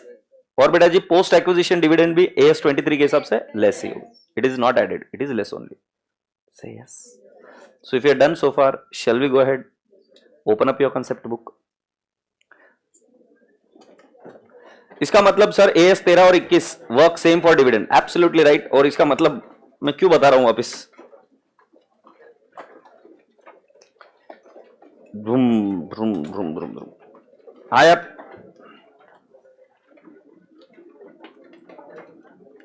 बेटा जी, अभी कुछ क्वेश्चंस जो है वो हम ओरली करेंगे, जो स्टेप एक्विजिशन है वो सिर्फ लिखकर सॉल्व करेंगे। Is that okay? Good news ये है कि कंसेप्ट बुक में आपके सारे के सारे क्वेश्चंस कवर हो चुके हैं। तो मतलब अगर आप इसको कंसेप्ट बुक पढ़कर चले जाएंगे तो आपका काम हो जाएगा। मॉड्यूल का प्रेजेंटेशन आपको पता है, आप पहले क्या लिखते हो? इन्वेस्टमेंट इन एसोसिएट को कैसे लिखते हो? आप पहले लिखते हो share in net asset excluding goodwill, और फिर क्या बताते हो? Add share of goodwill. अगर CR रहा तो क्या करेंगे? हम स्टेप 1 लिखेंगे शेयर इन नेट एसेट और लेस क्या? CR, तो आपको कॉस्ट ऑफ इन्वेस्टमेंट आ जाएगा। तो चलो पढ़ते हैं इसको। इफ X लिमिटेड, अरे ये कहां पे? हाँ, फर्स्ट क्वेश्चन बेटा, example 1। X limited acquires 20% equity shares of A limited, good, and 35% equity shares of B Limited at a cost of 5 lakh and 6,50,000. The total shareholders equity, share capital plus accumulated reserves and surplus of the two company are 32 lakh and 17 lakh. मतलब इसका कितना है? 32 lakh और इसका कितना है? 17 lakh. It is necessary, is it necessary for X Limited to comply with AS23 and Y? अगर CFS follow कर रहा है तो equity method of accounting is followed for accounting for investment in associate. Do you all agree? आगे, how the investment account would appear in the separate balance sheet of X limited. तो ये मैंने बोला किस पर? AS13 पर, AS 13 के हिसाब से आप सिर्फ एक ही एडजस्टमेंट कर सकते हो, प्री एक्विजिशन डिविडेंड को क्या लेस, बाकी investment is shown at cost. Do you all agree? आगे बढ़ते हैं। In case X Limited decides to prepare consolidated balance sheet, how investment in A and B Limited would appear therein? तो जरा first step सुनिए। Step number 1 आप मुझे बता दीजिए AS 23 कब फॉलो होगा? जब CFS बन रहा है। फर्स्ट क्वेश्चन यही था, तो ये देख लीजिए क्या ये answer. If X Limited is not preparing CFS, then AS 23 is not applicable and investment in associate would be accounted for as per AS 13 only. Now next, दूसरा है How investment account would appear in the separate balance sheet of X Limited? तो separate balance sheet में investment in A Limited आप लिखेंगे 5 lakh and investment in B Limited you will write down 6,50,000। बात खत्म। Balance sheet में non current investment आ जाएगा। Appreciate this. हम कौन से स्टैंडर्ड में? AS 23। मुझे किसकी बात करनी चाहिए? AS 23। सो एक काम करते, गुडविल का कैलकुलेशन कर लेते, ओरली करो। कितना बेटा जी? 5 लाख है क्या? पहला कितना परसेंट स्टेक है? 20%। बेटा जी उसका शेयर कैपिटल और ये कितना है? 32 लाख है क्या? 32 लाख इंटू 20%, 6,40,000 को बोले। गुडविल कितनी आ गई? ओ सॉरी, CR आ गया। कितना आ गया? 1,40,000। ये CR आएगा। ये कंपनी इन्वेस्टमेंट A का है। B का देख लेते बेटा, कितना इन्वेस्टमेंट है? 6,50,000 और इसका एक्यूमुलेटेड रिजर्व एंड सरप्लस कितना है? 17 लाख। 17 लाख का 35%, 5,95,000 लेस होगा। सो बेटा जी आपका आंसर कितना आएगा? 55,000 as what? Goodwill. Appreciate this. ये देख लो कंपटीशन, ये 1,40,000 CR आया और ये 55,000 क्या है? गुडविल। डिस्क्लोजर देख लो, investment in associate 5 lakh includes capital reserve. Investment in associate B limited includes goodwill of 55,000। इसका मॉड्यूल से प्रेजेंटेशन बता दूं? ये इन द ब्रैकेट लिखा तो भी सही है क्योंकि डिस्क्लोज ही करना होता है, बट मॉड्यूल के प्रेजेंटेशन के हिसाब से कैसे होगा? Share of net asset in A limited. Sir ये ऐसा आंसर लिखा तो मार्क्स मिलेंगे, 100% मिलेंगे। Share of net asset in A limited, net asset शब्द है तो मैं बोलूंगा 6,40,000 लेस CR 1,40,000। तो हम क्या लिखेंगे? इन्वेस्टमेंट इन एसोसिएट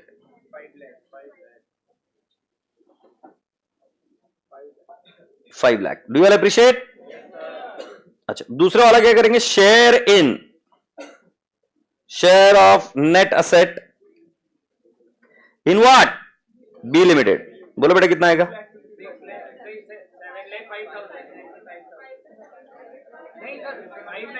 17 लाख का 35%, 5,95,000 ना। Add what? गुडविल। गुडविल कितना निकाला? 55,000। सो हम लिखेंगे investment in, investment in what? Associate. बोलो कितना है? 6 लाख। Point clear? सो बेटा जी पहला क्वेश्चन सॉल्व करने की जरूरत है कि हम समझ गए? डन। एग्जाम्पल 1 हुआ। बेटा जी उसके नीचे कुछ जर्नल एंट्रीज लिखी हुई है। बेटा जी मैंने आपको क्या सिखाया? जब प्रॉफिट होता है तो हमारे शेयर ऑफ प्रॉफिट से हम एंट्री क्या करते हैं? Investment to share in P&L account. बोलो भैया। और दूसरा बोलते हैं शेयर ऑफ लॉस, मतलब P&L account debit to investment in associate. Say yes और नो? बेटा अनरियलाइज प्रॉफिट होता है तब हम क्या करते हैं? URP लेस करते हैं। किसमें से? इन्वेस्टमेंट से। इन्वेस्टमेंट को क्या करना पड़ेगा? क्रेडिट। इन्वेस्टमेंट क्रेडिट हुआ तो किसको डेबिट करेंगे? P&L। ये देख लो consolidated P&L। Appreciate this. Loss में उल्टा होगा, लॉस में एंट्री क्या होगी? Investment to consolidated P&L। Say yes. बेटा जब भी डिविडेंड मिलेगा तो आपकी एंट्री क्या होगी? Cash oblique bank to what? Investment. बेटा स्टैंडर्ड कुछ बोल ही नहीं रहा है कि प्री है कि पोस्ट है, कोई फर्क नहीं पड़ता। से यस और नो? एसोसिएट के लिए प्री हो या पोस्ट हो दोनों ही क्या होंगे? माइनस। अच्छा इन्वेस्टमेंट को कौन सा बैलेंस होता है? तो जब कभी भी आप क्रेडिट कर रहे हो, ऐड कर रहे हो कि लेस? लेस। तो इधर लेस हो रहा है। Do you appreciate? Now boys and girls, propose dividend will not be adjusted. Propose dividend will not be adjusted. So let's do this question. Are we ready?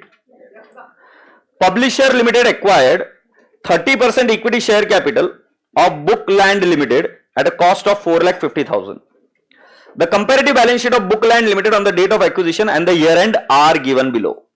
बेटा पहले मुझे एक बात बताओ, बिगिनिंग में हमारा शेयर कैपिटल कितना है? 10 लाख, 2 लाख, 1 लाख, कितना है? 13 लाख है क्या? मैं आप सभी लोगों से रिक्वेस्ट करता हूं 13 लाख का 30% निकालो। 3,90,000, 4.5 लाख का इन्वेस्टमेंट है, 3,90,000 आपने लेस करना है। गुडविल कितना है? तो बेटा जी अगर मैं आपको ये पहला आंसर बता दूं 60,000, तो क्या ये तो समझ में आ रहा है? इसका सिर्फ क्या करना है? डिस्क्लोजर। मतलब आप इन्वेस्टमेंट कितने का लिखेंगे? 450 का ही लिखेंगे, बट इन द ब्रैकेट क्या लिखेंगे? Goodwill including goodwill of rupees 60,000। Absolutely clear? बेटा अभी मैं आपसे पूछता हूं, जीआर था ये 330 हो गया, कितने से इजाफा हुआ? 1,30,000। सिक्योरिटीज प्रीमियम में कोई चेंज इल्ला है। सो बेटा जी 1,30,000 का हमें कितना परसेंटेज ऐड करना पड़ेगा? 30%। स्विक जो भी है 39,000। आगे पढ़ दे। There was no revaluation of asset by Bookland Limited during the year.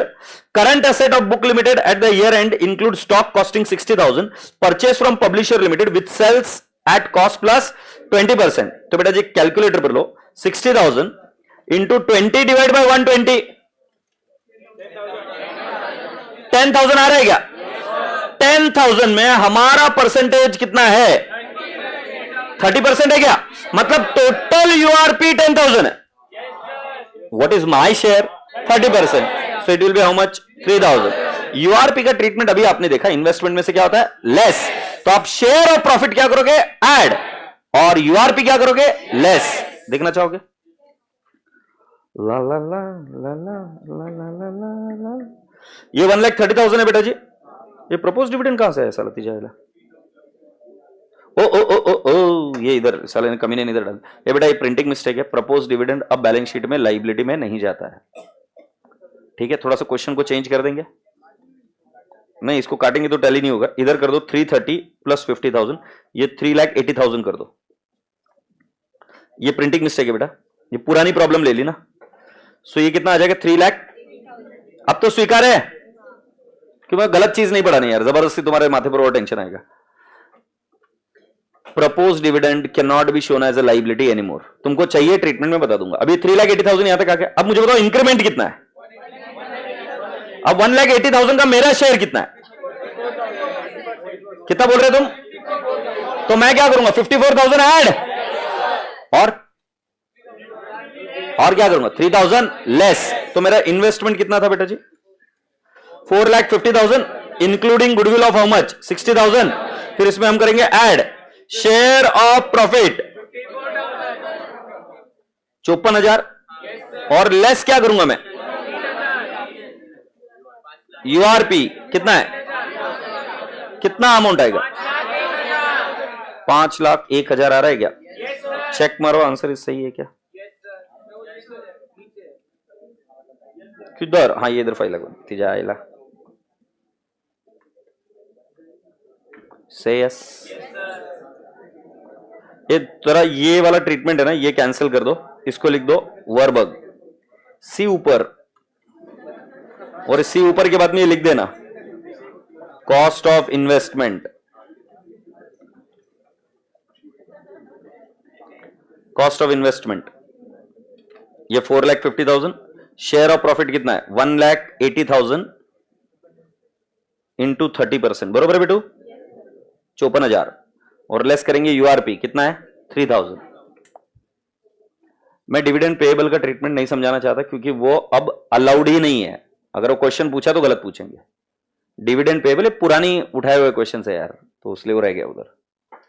अगली बार मैं इसको डिलीट मार देगा। ठीक है, प्रपोज डिविडेंड को डिलीट मार देगा। GR should be increase. How?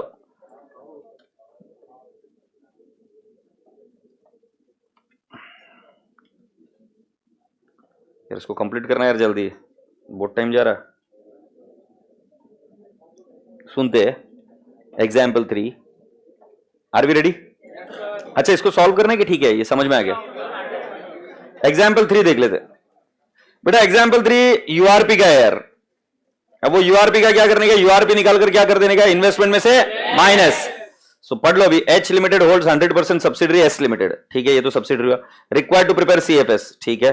H limited holds 35% of equity share capital of X limited, ठीक है, एच होल्ड करता है, which is classified as an associate of H limited. All of the three companies usually transact in sale and purchase of the goods from one another while preparing consolidated financial statement. The following information has been extracted. तो सुनो, H S में है subsidiary और H x limited में है associate, और ये है सब्सिडरी। Appreciate this. इसका जब यूआरपी लेस होगा तो 100% लेस होगा,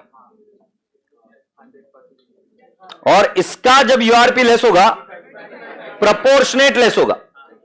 तो देख लेते। Stock of X limited includes, x limited मतलब किसने बेचा है, एच ने। स्टॉक ऑफ एक्स इधर ही क्लिक हो जाना चाहिए, किसने बेचा, एच ने। डाउनस्ट्रीम ट्रांजैक्शन, डाउनस्ट्रीम ट्रांजैक्शन में you will reduce the whole profit in note number 5। इसकी ट्रिक दी, प्रॉफिट किसको हुआ, होल्डिंग को, होल्डिंग पूरा लेस करेगा। तो बेटा जी 25,000 इंटू 25 डिवाइड बाय 125 करके बताओ।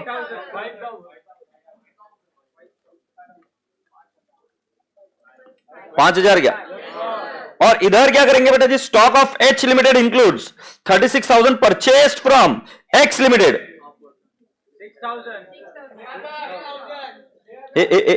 अपने से गलती हो गई, गलती हो गई, गलती हो गई, गलती हो गई, गलती हो गई, गलती हो गई। अरे पाजी ये एक्स लिमिटेड है, स्टॉक ऑफ एक्स लिमिटेड मतलब ये एसोसिएट हुआ ना बे, एस नहीं है। सो इस केस में हम कितना निकालेंगे, 25,000 इंटू 25 डिवाइड बाय 125, 5,000 आ रहा है क्या, और 5,000 इंटू 35% कितना आ रहा है, 1750। Appreciate this. अच्छा दूसरे वाले का कितना निकालेंगे, 36,000 इंटू 20 डिवाइड बाय 120 कितना आ रहा है, 6,000 इंटू 35%, 2100 रसगुल्ले। तो इसका टोटल ले लो, 3850 लेस होगा क्या, एंट्री बता दो, मेरे मुंह पर मारो एंट्री। पूरी क्लास बताओगे, एक आध दो बच्चा नहीं बताएगा। यूआरपी की AS23 में एंट्री क्या बताई मैंने,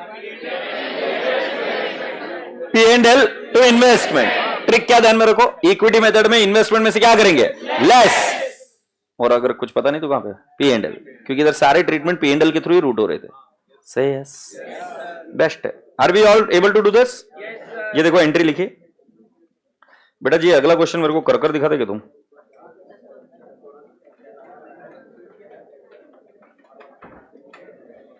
एक बार करने की कोशिश करो, होता है तो ठीक है, नहीं तो फिर देखेंगे क्या करना है। ये क्वेश्चन मैंने जो लास्ट क्वेश्चन कराया ना उसके जैसा ही है, कोशिश करो एक बार प्लीज। एग्जाम्पल 4,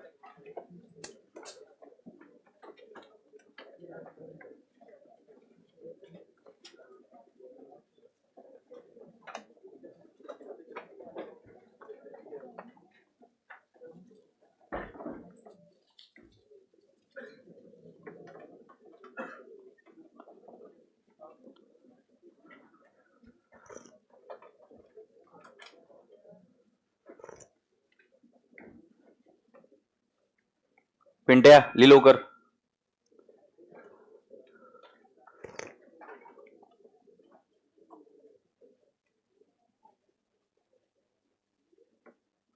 घर पर होमवर्क नहीं करके आते हो ना तब तुम बहुत वीक लगते हो।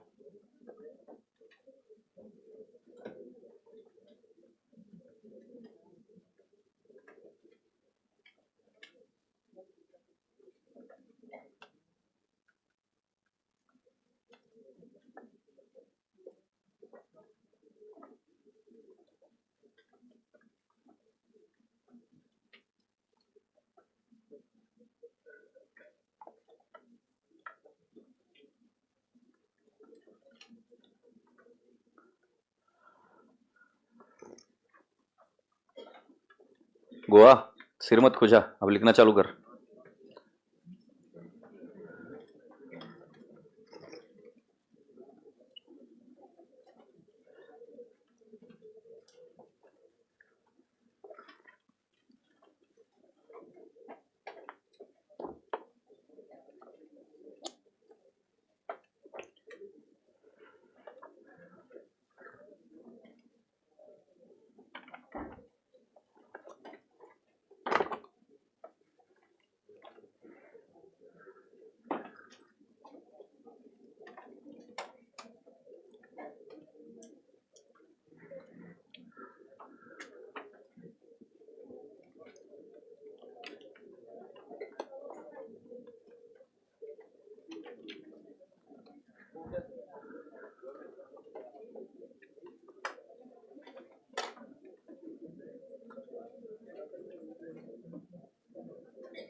कितने बच्चों का हुआ बोला?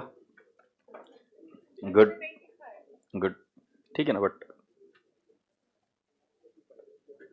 टाइमर नहीं लगाया यार मैंने। टाइमर लगा दूं अभी? अभी के आगे मुझे लगता है 6 मिनट काफी होंगे। थोड़ा सा कंपटीशन का माहौल बनने दो। बेस्ट है। माइनर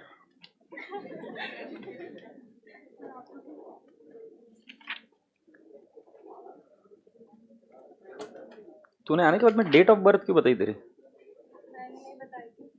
फिर कैसे पता चला? और हर्ष को कैसे पता चला?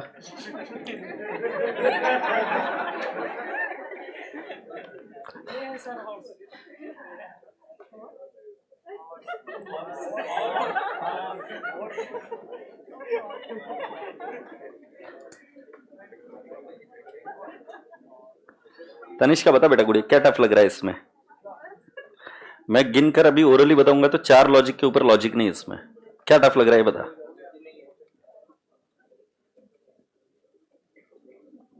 अच्छा कल होमवर्क किया था क्या? अच्छा चलो होमवर्क भी छोड़, तो मुझे ये तो बता कौन से एरिया में टफ लग रहा है?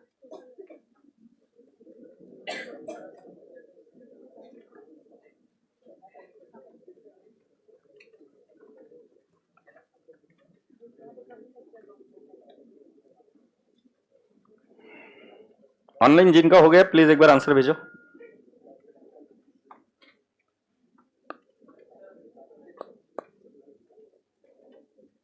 जिनका हो गया आंसर भेजो टेलीग्राम पर।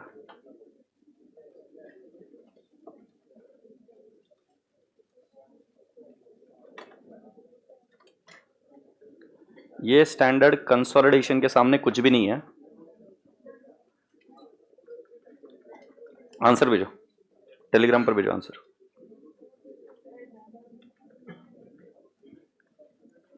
अर्पित भाई आंसर भेजो।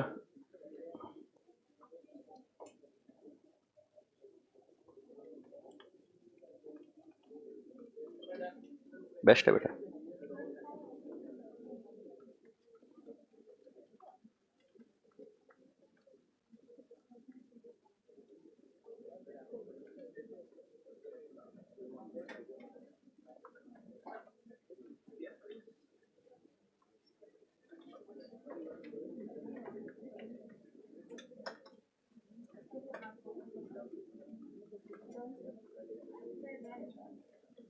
बेस्ट है।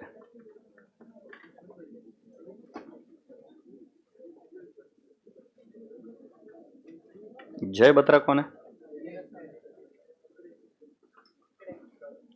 अरे फुकरे, इतना से आंसर भेजा क्या तूने? उतना ही है क्या?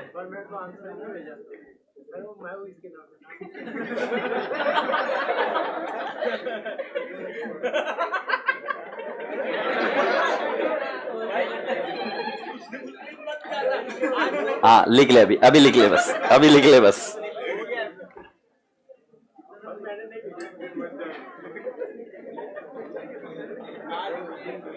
हर्षित कौन है?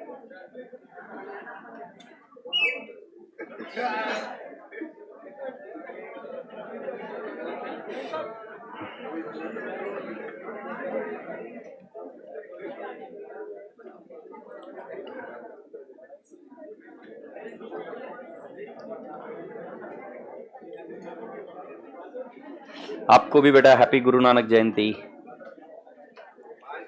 तनिष्का मुझे एडजस्टमेंट के नाम बता दे, मैं वापस रिवाइज करवा दूंगा।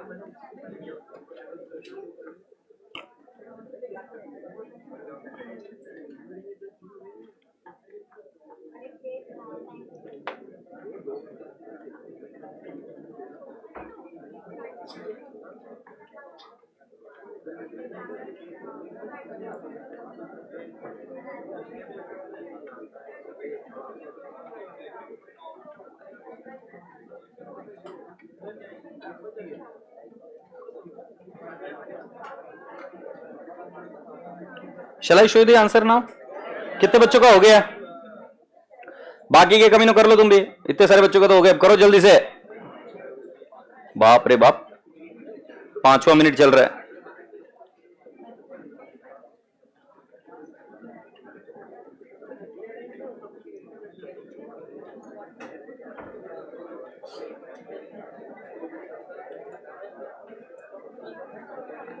Transfer of loss and tax वाला तो कुछ बता ही नहीं बेटा मैंने, लॉस का तो बता दूंगा, मेरे को दिक्कत नहीं है।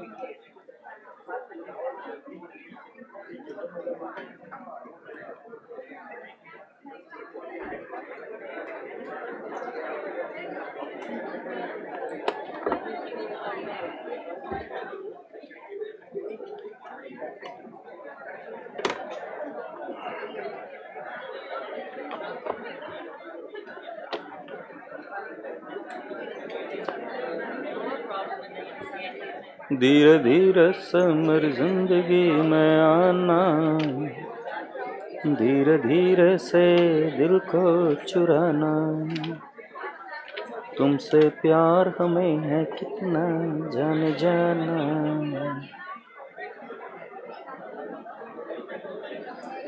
चलिए अभी आज कुछ एक यूनिक नाम का आंसर ओपन करते हैं। सेजल, सेजल का आंसर ओपन कर रहा हूं।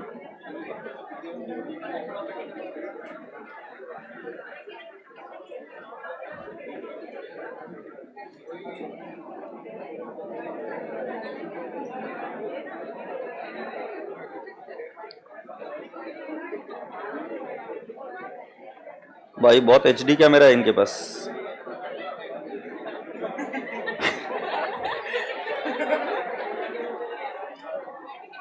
हाँ पाजी मुझे बताओ 25% स्टेक एक्वायर किया 3 लाख में, कैलकुलेटर पर लो 5 लाख प्लस 5 लाख 10 लाख है क्या? 10 लाख का कितना percent? 25%, 2.5 lakh minus 3 lakh, goodwill आएगी 50,000।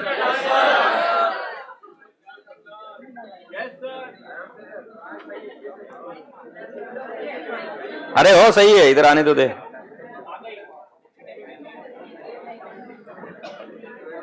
हाँ पाजी ये गुडविल आ गया 50,000, सही है क्या? बेस्ट है। हमारा 50,000 सही है। Let's proceed further. What is the next thing that during the year ended 31st March 2003, the following are additional information. A Limited received dividend from B Limited for the year ended 31st March 2002 at 40% from the reserve. अब तुम्हारी choice है, तुम pre acquisition dividend बोलकर less करो या simple dividend को minus कर दो। Dividend is received, underline the word. कौन से साल का है कोई लेना देना नहीं है। अब तुम उसको प्री एक्विजिशन ही है क्योंकि acquisition date is 31st March 2002, हाँ है ना? उसके साल का डिविडेंड या उसके पहले का कोई भी डिविडेंड मिलेगा तो उसको प्री एक्विजिशन बोलते हैं। प्रेजेंटेशन में प्री एक्विजिशन दिखा सकते हो। आगे क्या लिखा है?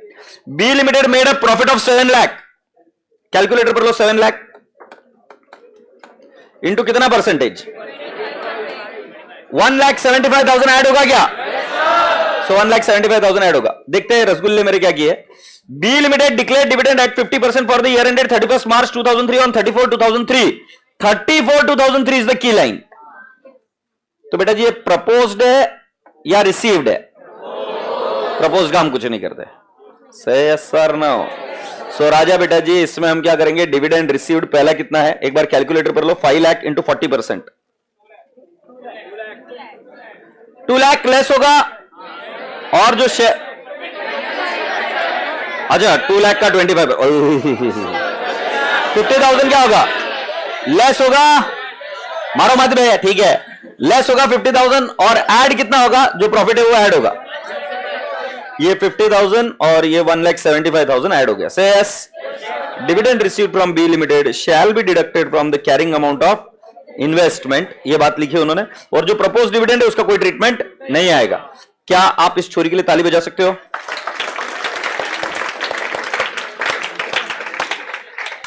With this we are now expected to go to the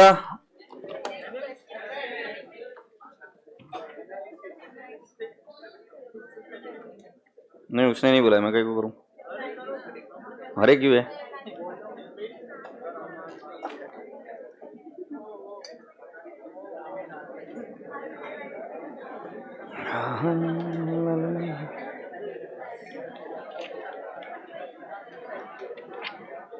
Okay, we are there on now. Next question, example 5. Example 5 पर आ जाओ। सर थर्ड वाले की एंट्री कर सकते बिल्कुल कोई दिक्कत नहीं है। यार कितना हैवी था ये।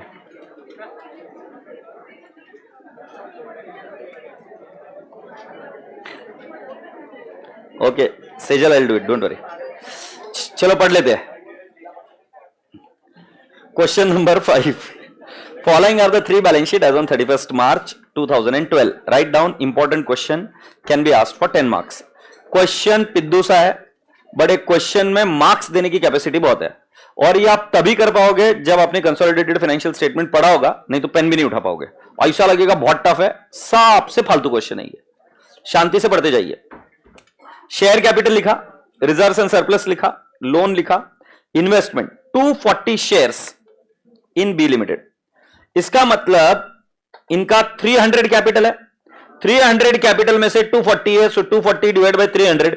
कैन आई नॉट से 80% हमारा स्टेक है, ए का। दूसरा 80 शेयर्स, माने कैन आई नॉट से 80 डिवाइड बाय 200, बोले तो कितना 40% स्टेक इस कंपनी में है। ये बन गया एसोसिएट, ये कौन बन गया सब्सिडरी, ये कौन बन गया पेरेंट। क्या ये कंसोलिडेटेड फाइनेंशियल स्टेटमेंट बनाएगा? Yes, appreciate this, good. फिर लिखा है A limited acquired all the shares on 1/4/2011। कब एक्वायर किया? 1/4/2011 को एक्वायर किया। स्वीकार है? आगे बढ़ते। On which date the balance in the reserves and surplus were as follows. B का 1000 था, सी का 500। आगे देखेंगे। C is an associate of A Limited as it exercises significant influence over C. C Limited has earned a profit of 500 during the year. As on 31st March 2012, C Limited has revalued its assets by 300. No effect has been given in the books of C Limited for that. Current asset of C Limited include 200 of stock on which A Limited earned a profit of 20% on selling price. Current asset of A Limited include 300 stock on which C Limited earned a profit of 20% on selling price. आगे ये बोला गया prepare CBS consolidated balance sheet. ठीक है, अब question ये आता है कि पहले मुझे क्या करना हो, ए और बी को कंसोलिडेट कर लेता हूं, चीजें आसान हो जाएगी। सो बेटा जी कंसोलिडेशन करेंगे तो क्या होगा? शेयर कैपिटल 5000 ही रहेगा, हाँ नहीं। Reserves and surplus B limited का कितना है? 1000, और वो अभी कितना हो गया? 2000। तो अगर एनालिसिस ऑफ प्रॉफिट करूं, एनालिसिस ऑफ प्रॉफिट, ये किसका कर रहा हूं बेटा? बी का करूं क्या? सो मैंने लिखा प्री और पोस्ट। मुझे बताओ profit for the current year कितना है? प्रॉफिट ओपनिंग बैलेंस 1000 है, और करंट ईयर का डायरेक्टली पोस्ट में लिख दूं क्या 1000? फिर हम लिखेंगे एच का कितना है? 80%। एम आई का कितना है? 20%। 80% बताओ कितना आएगा? 800। और ये कितना आएगा? 200। और ये कितना आएगा? और ये आएगा 200। Appreciate this. फिर ये एनालिसिस ऑफ प्रॉफिट हो गया। फिर सी सीओसी, कॉस्ट ऑफ एक्विजिशन। बेटा जी इन्वेस्टमेंट देख के बताओ, मेरे हिसाब से 6000 है, लेस प्री एक्विजिशन प्रॉफिट 800 है क्या? और शेयर कैपिटल आएगा 3000 इंटू 80%, 2400। ये माइनस हो गया, गुडविल कितनी आ जाएगी? कितना बोल रहे हो? 6000 माइनस 800 माइनस 2000, 2800 गुडविल आई क्या बेटा? That's lovely. फिर हम क्या बनाएंगे? एमआई। एमआई में आएगा शेयर कैपिटल जो कि आएगा 3000 into 20%, you mean 600। Add pre 200, add post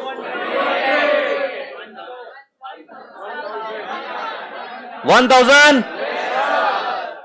appreciate this. Now I will say conso reserves and surplus. So holding का प्रॉफिट कितना है? होल्डिंग का ओपनिंग, कैन आई से 2000। एड शेयर इन सब्सिडरी, आपने बताया 800 क्या? सो 2800। मेरा काम यह है कि अभी मैं पहले रफ में बैलेंस शीट को प्लॉट कर दूं। सो मैं दो लोगों को कंबाइन कर रहा हूं। शेयर कैपिटल 5000 है, रिजर्व्स एंड सरप्लस अगर दो लोगों की बात करें सो 2800 है क्या? बेटा आप फिगर देख के बता पाओगे मुझे? ये मैंने काटा 2800। बेटा जी बोरिंग ऐड कर देंगे 1000 और 1000 2000, फिक्स्ड और करंट लाइबिलिटी 1000 प्लस 2000 3000, और इन्वेस्टमेंट राजा बेटा जी नहीं फिक्स एसेट। अरे बाबू एमआई कितना है 1000, सीआर तो नहीं आया ना? अच्छा इधर गुडविल लिख देते, गुडविल कितना है 2000, और इन्वेस्टमेंट कैंसिल हो गया क्या ये? नहीं ये तो फिक्स्ड एसेट है ना, सॉरी ये, शाबाश।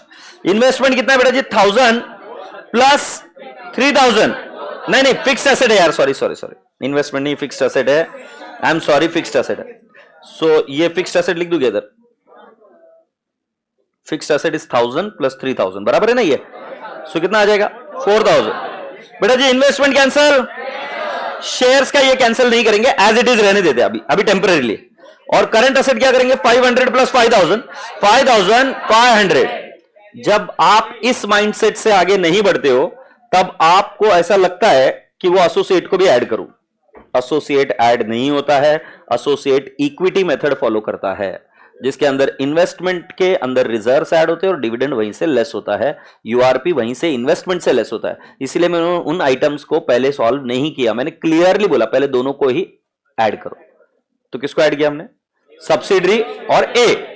मतलब यहां पर आपकी टेस्टिंग स्किल्स कहां पर चेक करेगा एग्जामिनर, वो कंसोलिडेशन देख लेगा कि तुम्हें कंसोलिडेशन आता है कि नहीं आता है। उसकी स्टेप क्या, step number 1 date of acquisition and share holding pattern, step number 2 analysis of profit, step number 3 cost of control, step number 4 MI, step number 5 consolidated reserves and reserve. उसके बेसिस पर मैंने एक बैलेंस शीट बनाकर plot करी। से yes, मैं आपसे हाथ जोड़कर विनती कर रहा हूं, पहले यहां तक लिख कर आ जाओ। एसोसिएट का तो आगे देखेंगे, ये यहां तक तो तुम नहीं बोल सकते किशोर ये क्या चल रहा है, ये तो हो चुका है। अभी लिखना है बेटा, और कौन सा ऑप्शन है तुम्हारे पास, एच, और लिखना नहीं है, देखना है बेटा, तू देख। और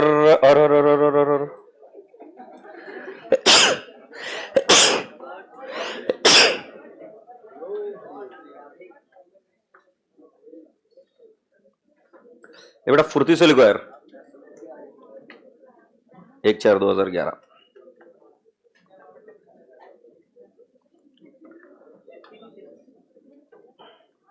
गुड़ी मुझे एक बात बताओ, तुम्हारे घर में लोग दूर दूर रहते क्या?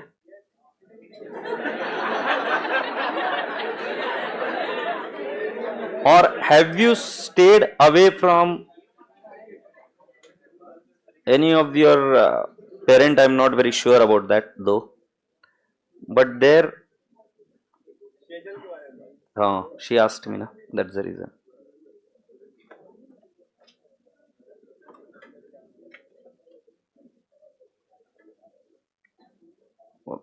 मम्मी की सासू बहुत स्ट्रिक्ट थी, मतलब तुम्हारी दादी। Now this is fact.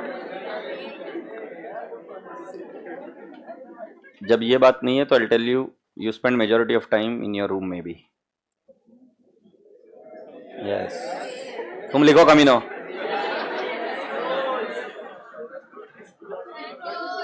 Yes, scroll, copy तो करना है बेटा, छापो।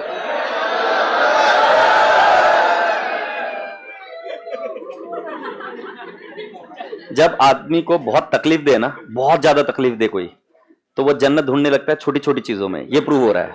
इतना सीए ने सताया सर हमको, अब हम कहीं पर भी मजा ढूंढ लेते हैं। मतलब जो हिटलर ने नहीं किया ना, वैसा। एक हिटलर की मूवी देखी थी मैंने, जिसके अंदर नाजीज के ये जो इसके अंदर ट्रैप करके रखते थे। एना फ्रैंक की बुक्स पढ़ता था तब एना फ्रैंक बताती है कि वो they used to stay inside captivity, नीचे, but still they used to enjoy small small moments. तुम्हारे अंदर भी मुझे यही देख के लगता है, इतने त्रस्त हो गए, इतने सताए हुए हो, मतलब जिस पर किसी को हंसी नहीं आए उस पर दिल खोल के हंसते हो। अच्छा है।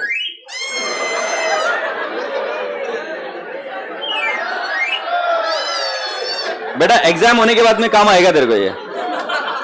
एग्जाम तक तो मत कर कुछ, एग्जाम तक तो कोशिश कर लेना, बट एग्जाम के बाद में काम आएगा। और ये जो भी बच्चा है ना, इसको गर्ल्स आइडेंटिफाई करके रख लेना अभी। मतलब इस बैच के लड़की है तो फिर तो यार, अभी लड़कों तुम सतर्क हो जाओ। ये ऐसे ही है ना, पू पू पू पू बजा बजा के ना सड़ाएगी जिंदगी भर।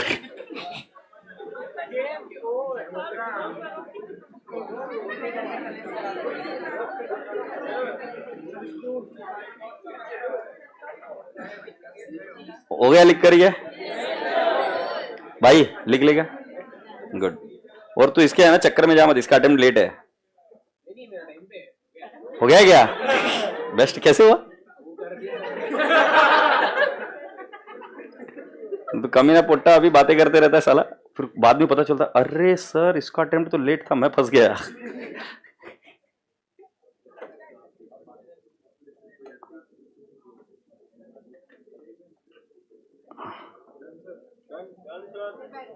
बेस्ट है, बहुत प्यारे बच्चों, बेस्ट है।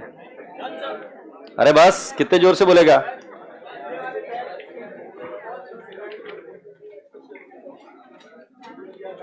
क्या?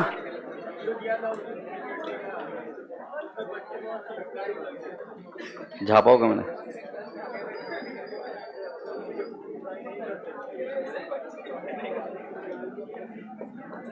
Shall I now show you the associate का अकाउंटिंग?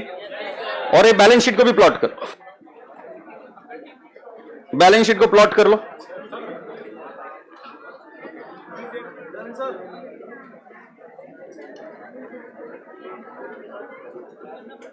तुम्हारे भाई बहन लिख रहे बेटा, तब तक शांति बनाए रखो। Sorry if I have hurt you. No,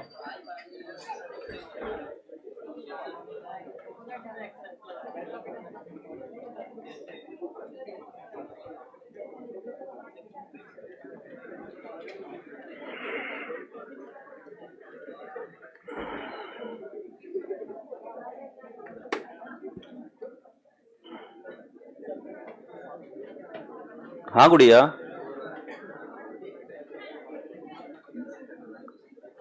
I tell you.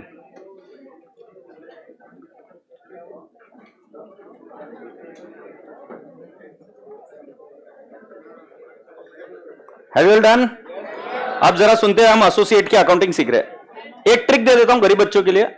Associate की जो भी अकाउंटिंग करोगे उसके लिए दो अकाउंट को ध्यान में रखना, इन्वेस्टमेंट और पी&एल। इन्वेस्टमेंट बढ़ा तो इन्वेस्टमेंट को डेबिट करना, कम हुआ तो क्रेडिट करना। माने क्या करना, अगर ऐड कर रहे हो तो डेबिट, जैसे प्रॉफिट क्या करोगे ऐड, यूआरपी क्या करोगे लेस। आपको दो ही अकाउंट मिलेंगे, एक पी&एल और एक इन्वेस्टमेंट। इन्वेस्टमेंट बढ़ रहा है तो इन्वेस्टमेंट टू पी&एल, इन्वेस्टमेंट कम हो रहा है तो P and L to investment. Do you all agree? Dividend मिला तो आप एंट्री क्या कर दोगे, office cash public bank to what, investment. Say yes और नो? डिविडेंड रिसीव्ड होगा तो। अब जरा चेक कर लेते हैं इसको। सो मेरे रसगुल्ले बच्चों, आगे बोला जा रहा है हमें कैलकुलेशन ऑफ गुडविल करनी है। सो गुडविल करनी है तो राजा बेटा जी कैसे करेंगे? ये स्टेप नंबर 1। क्या लिखना है बताओ मुझे? कॉस्ट ऑफ एक्विजिशन कितना है बेटा? Cost of acquisition is 1500 less share capital और रिजर्व्स एंड सरप्लस। जब बेटा मैंने किया था तो उसका रिजर्व्स एंड सरप्लस 500 था और शेयर कैपिटल 2000 था। सो बेटा जी 2000 का 40% है ना बेटा, आपका अमाउंट आता है 800। और बेटा जी रिजर्व्स एंड सरप्लस कितना था बेटा जी? 500। 500 का 40% कितना आएगा? 200।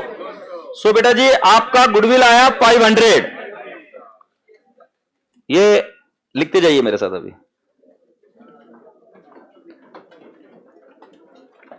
अभी अकाउंटिंग ऑफ एसोसिएट चल रहा है, अकाउंटिंग ऑफ एसोसिएट। ये क्या करेंगे अकाउंटिंग ऑफ एसोसिएट में? डिस्क्लोज करेंगे या डिस्क्लोज?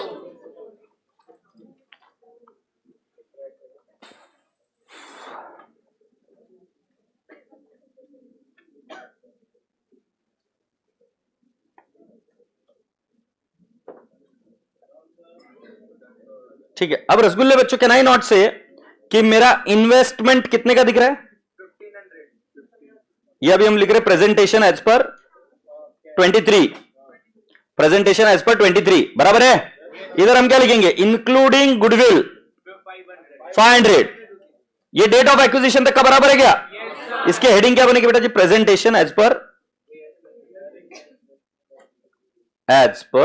AS 23। स्वीकार है, इंक्लूडिंग गुडविल 500। अब आगे बढ़ते बेटा, करंट ईयर का प्रॉफिट उन्होंने तो हमें डायरेक्टली दिया 500 है। ऊपर चलकर देख लेते क्या रिजर्व्स एंड सरप्लस को कंपेयर किया जा सकता है क्या? Yes, 1000 is closing, opening is how much? 500।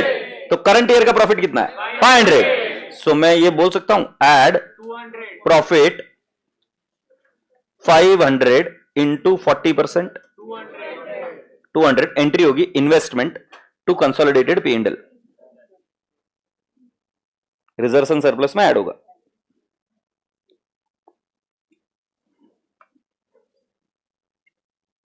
अगर ये सब चीजें हो गई है तो आगे बढ़े। C limited has revalued its asset by 300। ये करंट ईयर का रीवैल्यूएशन रिजर्व है, करंट ईयर का रीवैल्यूएशन रिजर्व है। एग्रीड? रीवैल्यूएशन रिजर्व में भी किसका शेयर आएगा? होल्डिंग का। So can I not say add revaluation reserve, जैसे प्रॉफिट ऐड किया वैसे ये भी ऐड होगा, 300 इंटू व्हाट? 40%। बोलो कितना आएगा? एक आपको ट्रिक बताता हूं, revaluation reserve will retain its name as revaluation reserve only. इसकी एंट्री होगी इन्वेस्टमेंट टू रीवैल्यूएशन रिजर्व, कितना? 120। हाँ या ना? आपने प्रॉफिट ऐड किया, करंट ईयर में रीवैल्यूएशन हुआ, so revaluation of the fixed asset की वजह से उनके बुक्स में रीवैल्यूएशन रिजर्व नाम का एक कंपोनेंट आता, और ये करंट ईयर में जनरेट हो रहा है। करंट ईयर में जो कोई भी प्रॉफिट या रिजर्व्स एंड सरप्लस आते हैं हम उसको ऐड करते। अब क्या नाम से उसका मैं क्या करूं? हमारे इसमें तो रिवैल्यूएशन रिजर्व ऐड हो रहा है। आगे बढ़े, आगे क्या बोलते हैं? No effect has been given in the books of C limited for that current asset of C limited include 200 of stock on which A limited made a profit of 20% on selling price. पापी घोड़ा, इसमें 20/120 लेने वाला खरबूजा cut गया। Cost per अगर रहता है तो ठीक है, सेलिंग प्राइस मतलब जो है। सो बेटा जी डायरेक्टली 200 का 20% कितना है? 40। और बेटा 40 का 40% 16। कबूल है क्या? नहीं कबूल है तो 16 क्या होगा? लेस। ये हम लिखेंगे यूआरपी, यूआरपी। ओके, आगे क्या हुआ है? Current asset of A limited include 300 stock on which C limited, वापिस है C limited, 20% profit on selling price. पापी घोड़ा, डायरेक्टली वापिस लो 300 इंटू 20%, 60 इंटू 40%, 24। सो और एक यूआरपी 24 आएगा क्या? ये लेस, बता दो मुझे कितना आएगा?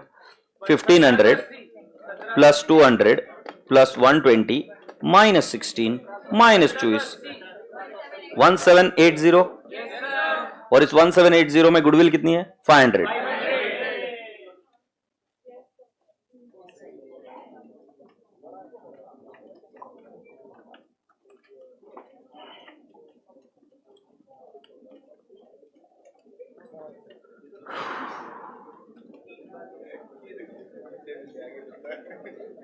ए भाई तू अच्छे से लिख रहा है क्या बाबा? लग तो नहीं रहा है। नो नो नो, ये घर में फिर है ना, तेरे को याद नहीं है कि क्लिक नहीं होगी चीज, मत कर ऐसा पागलपन। ओ पाजी 1780 आ गया। मैं अभी थोड़ा सा बैलेंस शीट को प्लॉट कर देता हूं। ये काटा मैंने और मैंने कितना लिख दिया? 1780। इसके अंदर गुडविल कितनी इंक्लूडेड है? 500। अब बेटा जी मैं आपको जो जो चीजें पूछ रहा हूं मुझे बताइए। रीवैल्यूएशन रिजर्व नाम का एक कॉन्सेप्ट आया था क्या? सो रीवैल्यूएशन रिजर्व हमारा शेयर कितना है? कितना ऐड किया मैंने? 120 इधर ऐड होगा। अरे ये एंट्री कौन कर रहा है? सीएफएस में हो रही है ना, तो आपने एंट्री क्या की? Investment to revaluation reserve. So revaluation reserve 120 से आएगा। नेक्स्ट, प्रॉफिट पर कुछ इंपैक्ट गया। करंट ईयर का प्रॉफिट आपने कितना ऐड किया? 500 का 40%, 200 ऐड किया था, उसमें से यूआरपी लेस किया था 16 और यूआरपी लेस किया था 24। देखो यूआरपी का प्रॉफिट का ट्रीटमेंट पीएनएल में ही जाता है। सो हम क्या करेंगे? 200 ऐड माइनस 16 माइनस 24, 160 2800 में ऐड कर दूं क्या? सो ये 2800 प्लस 160 2960। आपसे रिक्वेस्ट कर रहा हूं जाके चेक कर लीजिए क्या आपकी बैलेंस शीट टैली हो रही है। 1000 प्लस 5000 जो ग्रीन में किया है ना बेटा मैंने, वो एसोसिएट की अकाउंटिंग है। 2960 plus 2000 plus 3000 plus 120 it becomes 140 और 2800 प्लस 4000 प्लस 1780 प्लस 5500 14080। सर इसमें कहां कंफ्यूजन होता है पता है क्या? अगर मैं आपको तीनों एक साथ सिखाता ना तो आपको बहुत खतरनाक कंफ्यूजन होता।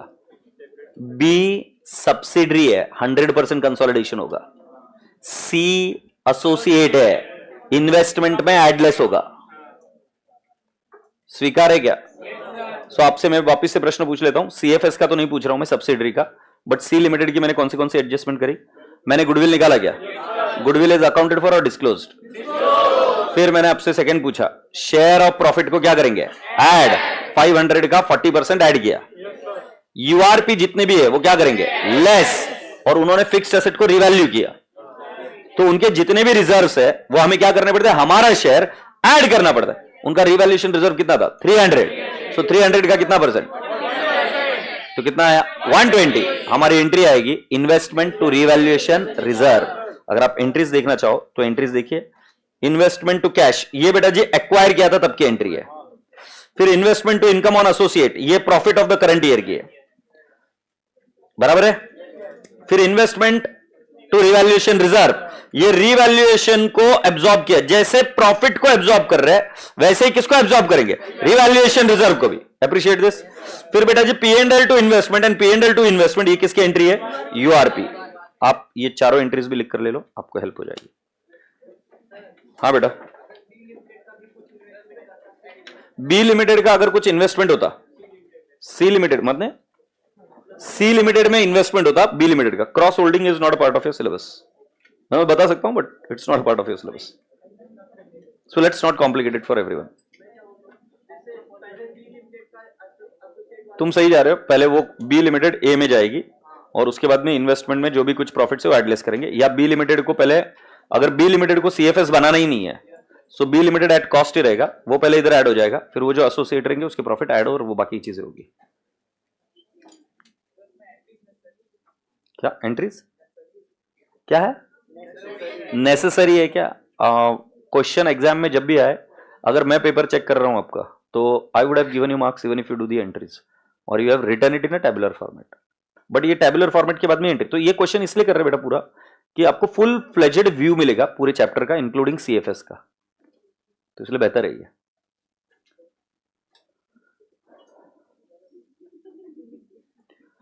सर एसोसिएट की बैलेंस शीट भी बनानी है कॉपी में। हाँ मिताली, क्या है अभी इधर ही बैठना है अपने को। AS 27 तो चालू करना नहीं है ना, आराम आराम से करेंगे। इसकी बैलेंस शीट भी बनाते हैं।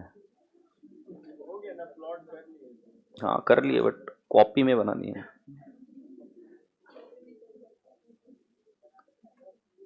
बनवाते अभी मिताली जी, अभी क्या करेंगे, बनवाना पड़ेगा, पैसे जो लिए।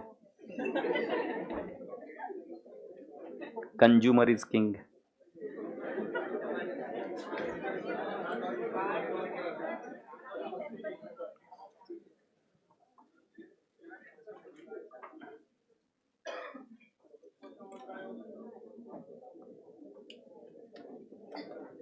साहब शांत हो जाओ सर, शांत हो जाओ, शांत हो जाओ, थोड़ी एनर्जी बचा के रखो बाकी के काम के लिए भी। शांत हो जाओ। सरकार लिख दी है इधर तक? सर सीएफएस में 160 में यूआरपी प्लीज समझा दीजिए।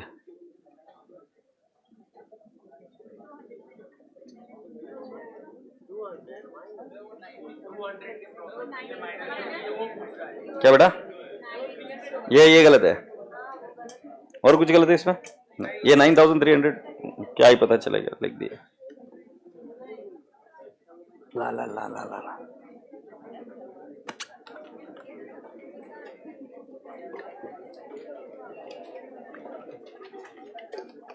मितेश पूछ रहा है मींस आज ये टॉपिक फिनिश होगा क्या? मैं आपसे ये प्रश्न पूछ रहा हूं, इसमें बाकी बचा क्या है मुझे बताओ। कौन सा क्वेश्चन मैंने छोड़ दिया ये बताओ।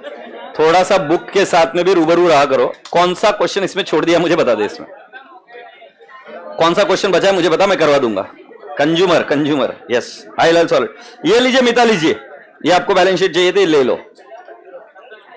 इसके बाद में एक क्वेश्चन बचा है कंसेप्ट बुक का, और एक क्वेश्चन बचा है तुम्हारे टेक्स्ट बुक का, और वो क्वेश्चन मैं इसके बाद में कराऊंगा। किसके बाद में? AS 27 के बाद।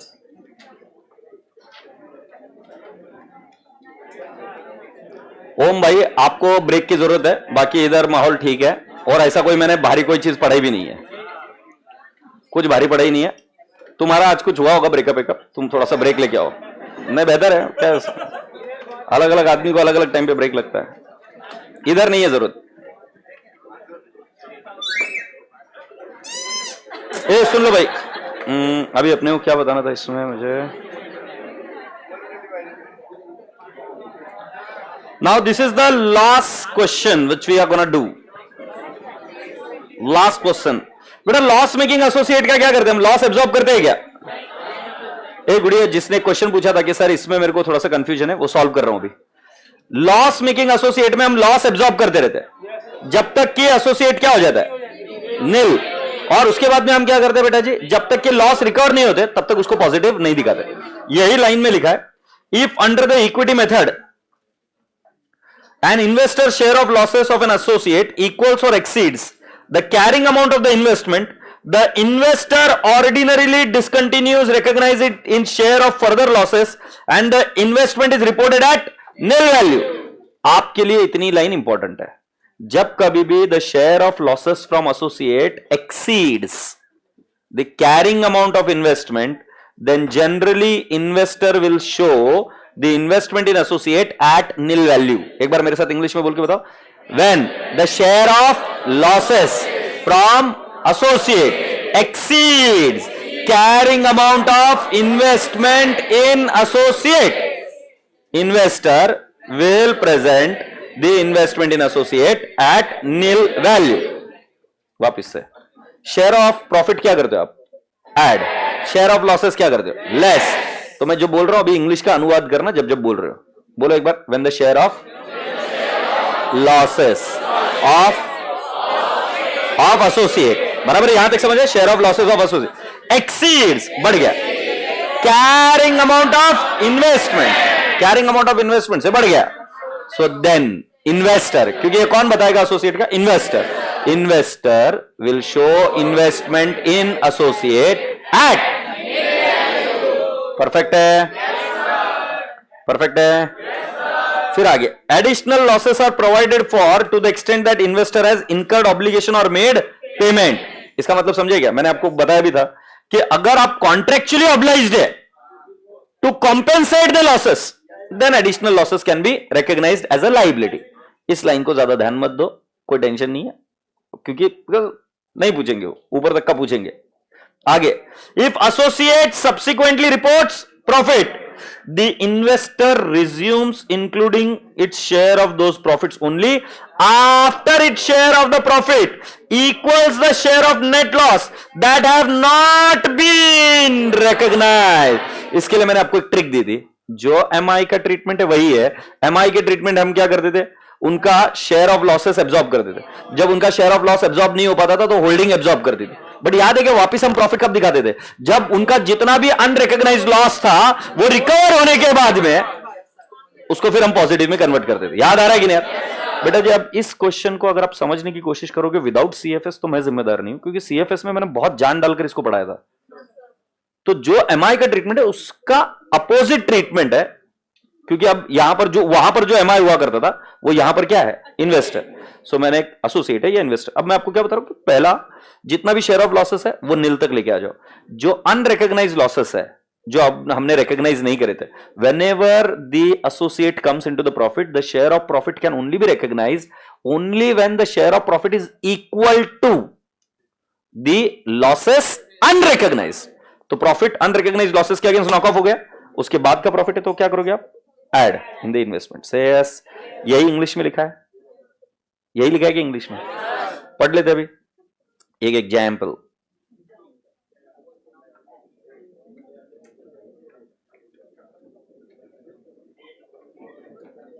सर आपकी बातें आपके दिल तक पहुंच रही है? हाँ, 100%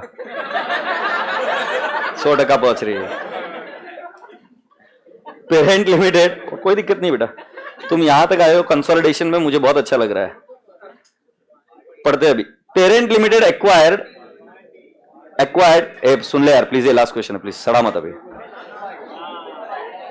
Parent Limited acquired 25% of the equity share of Associate Limited at a cost of 30 lakh. On which date the equity share capital of the associate was 1 crore 20 lakh and accumulated reserves and surplus was 10 lakh. 1 crore 20 lakh plus 10 lakh is 1 crore 30 lakh. Into कितना percent है बेटा जी? 25%, 32 लाख 50,000। तो इसके अंदर CR आएगा क्या?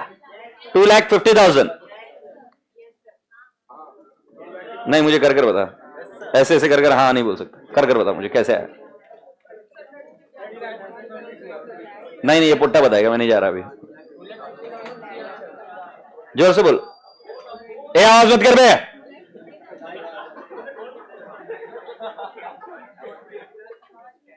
Perfect, बैठ जा बेटा, तुझे आ रहा है देख लेने का, पर क्या ऐसा नहीं करने का सर, मैं कैलकुलेट करता तुम बैठे रहते हो।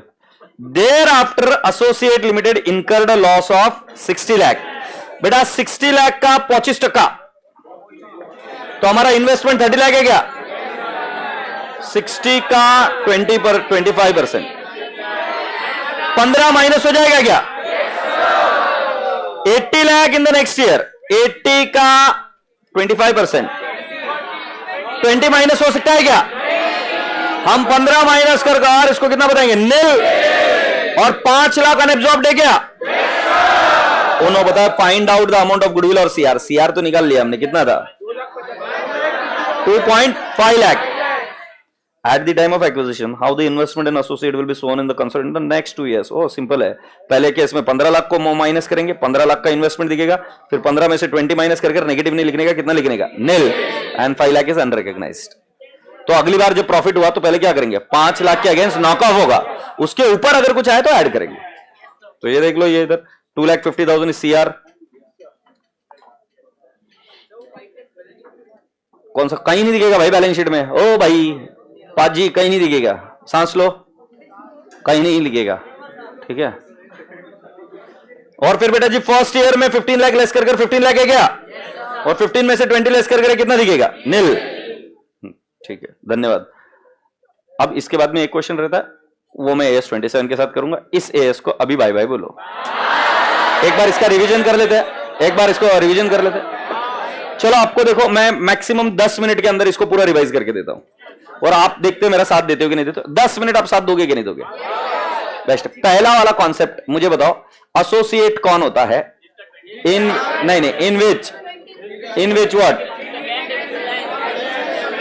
In which we exercise significant influence. And what is significant influence? When we have power to participate in operating and financial decision making of an entity. Generally, it is assumed that when you acquire 20% or more than 20%, it is an significant influence and it is an associate. अच्छा, investment in associate is shown with which method as per AS 23? Equity method. अच्छा, ये कब follow होता है? जब CFS बनता है। Stand alone में कौन सा फॉलो होता है? AS 13. As per AS 13, investment is shown at what? Cost. और प्री एक्विजिशन डिविडेंड आए तो क्या करेंगे? Less. This is the only adjustment you do as पर AS 13.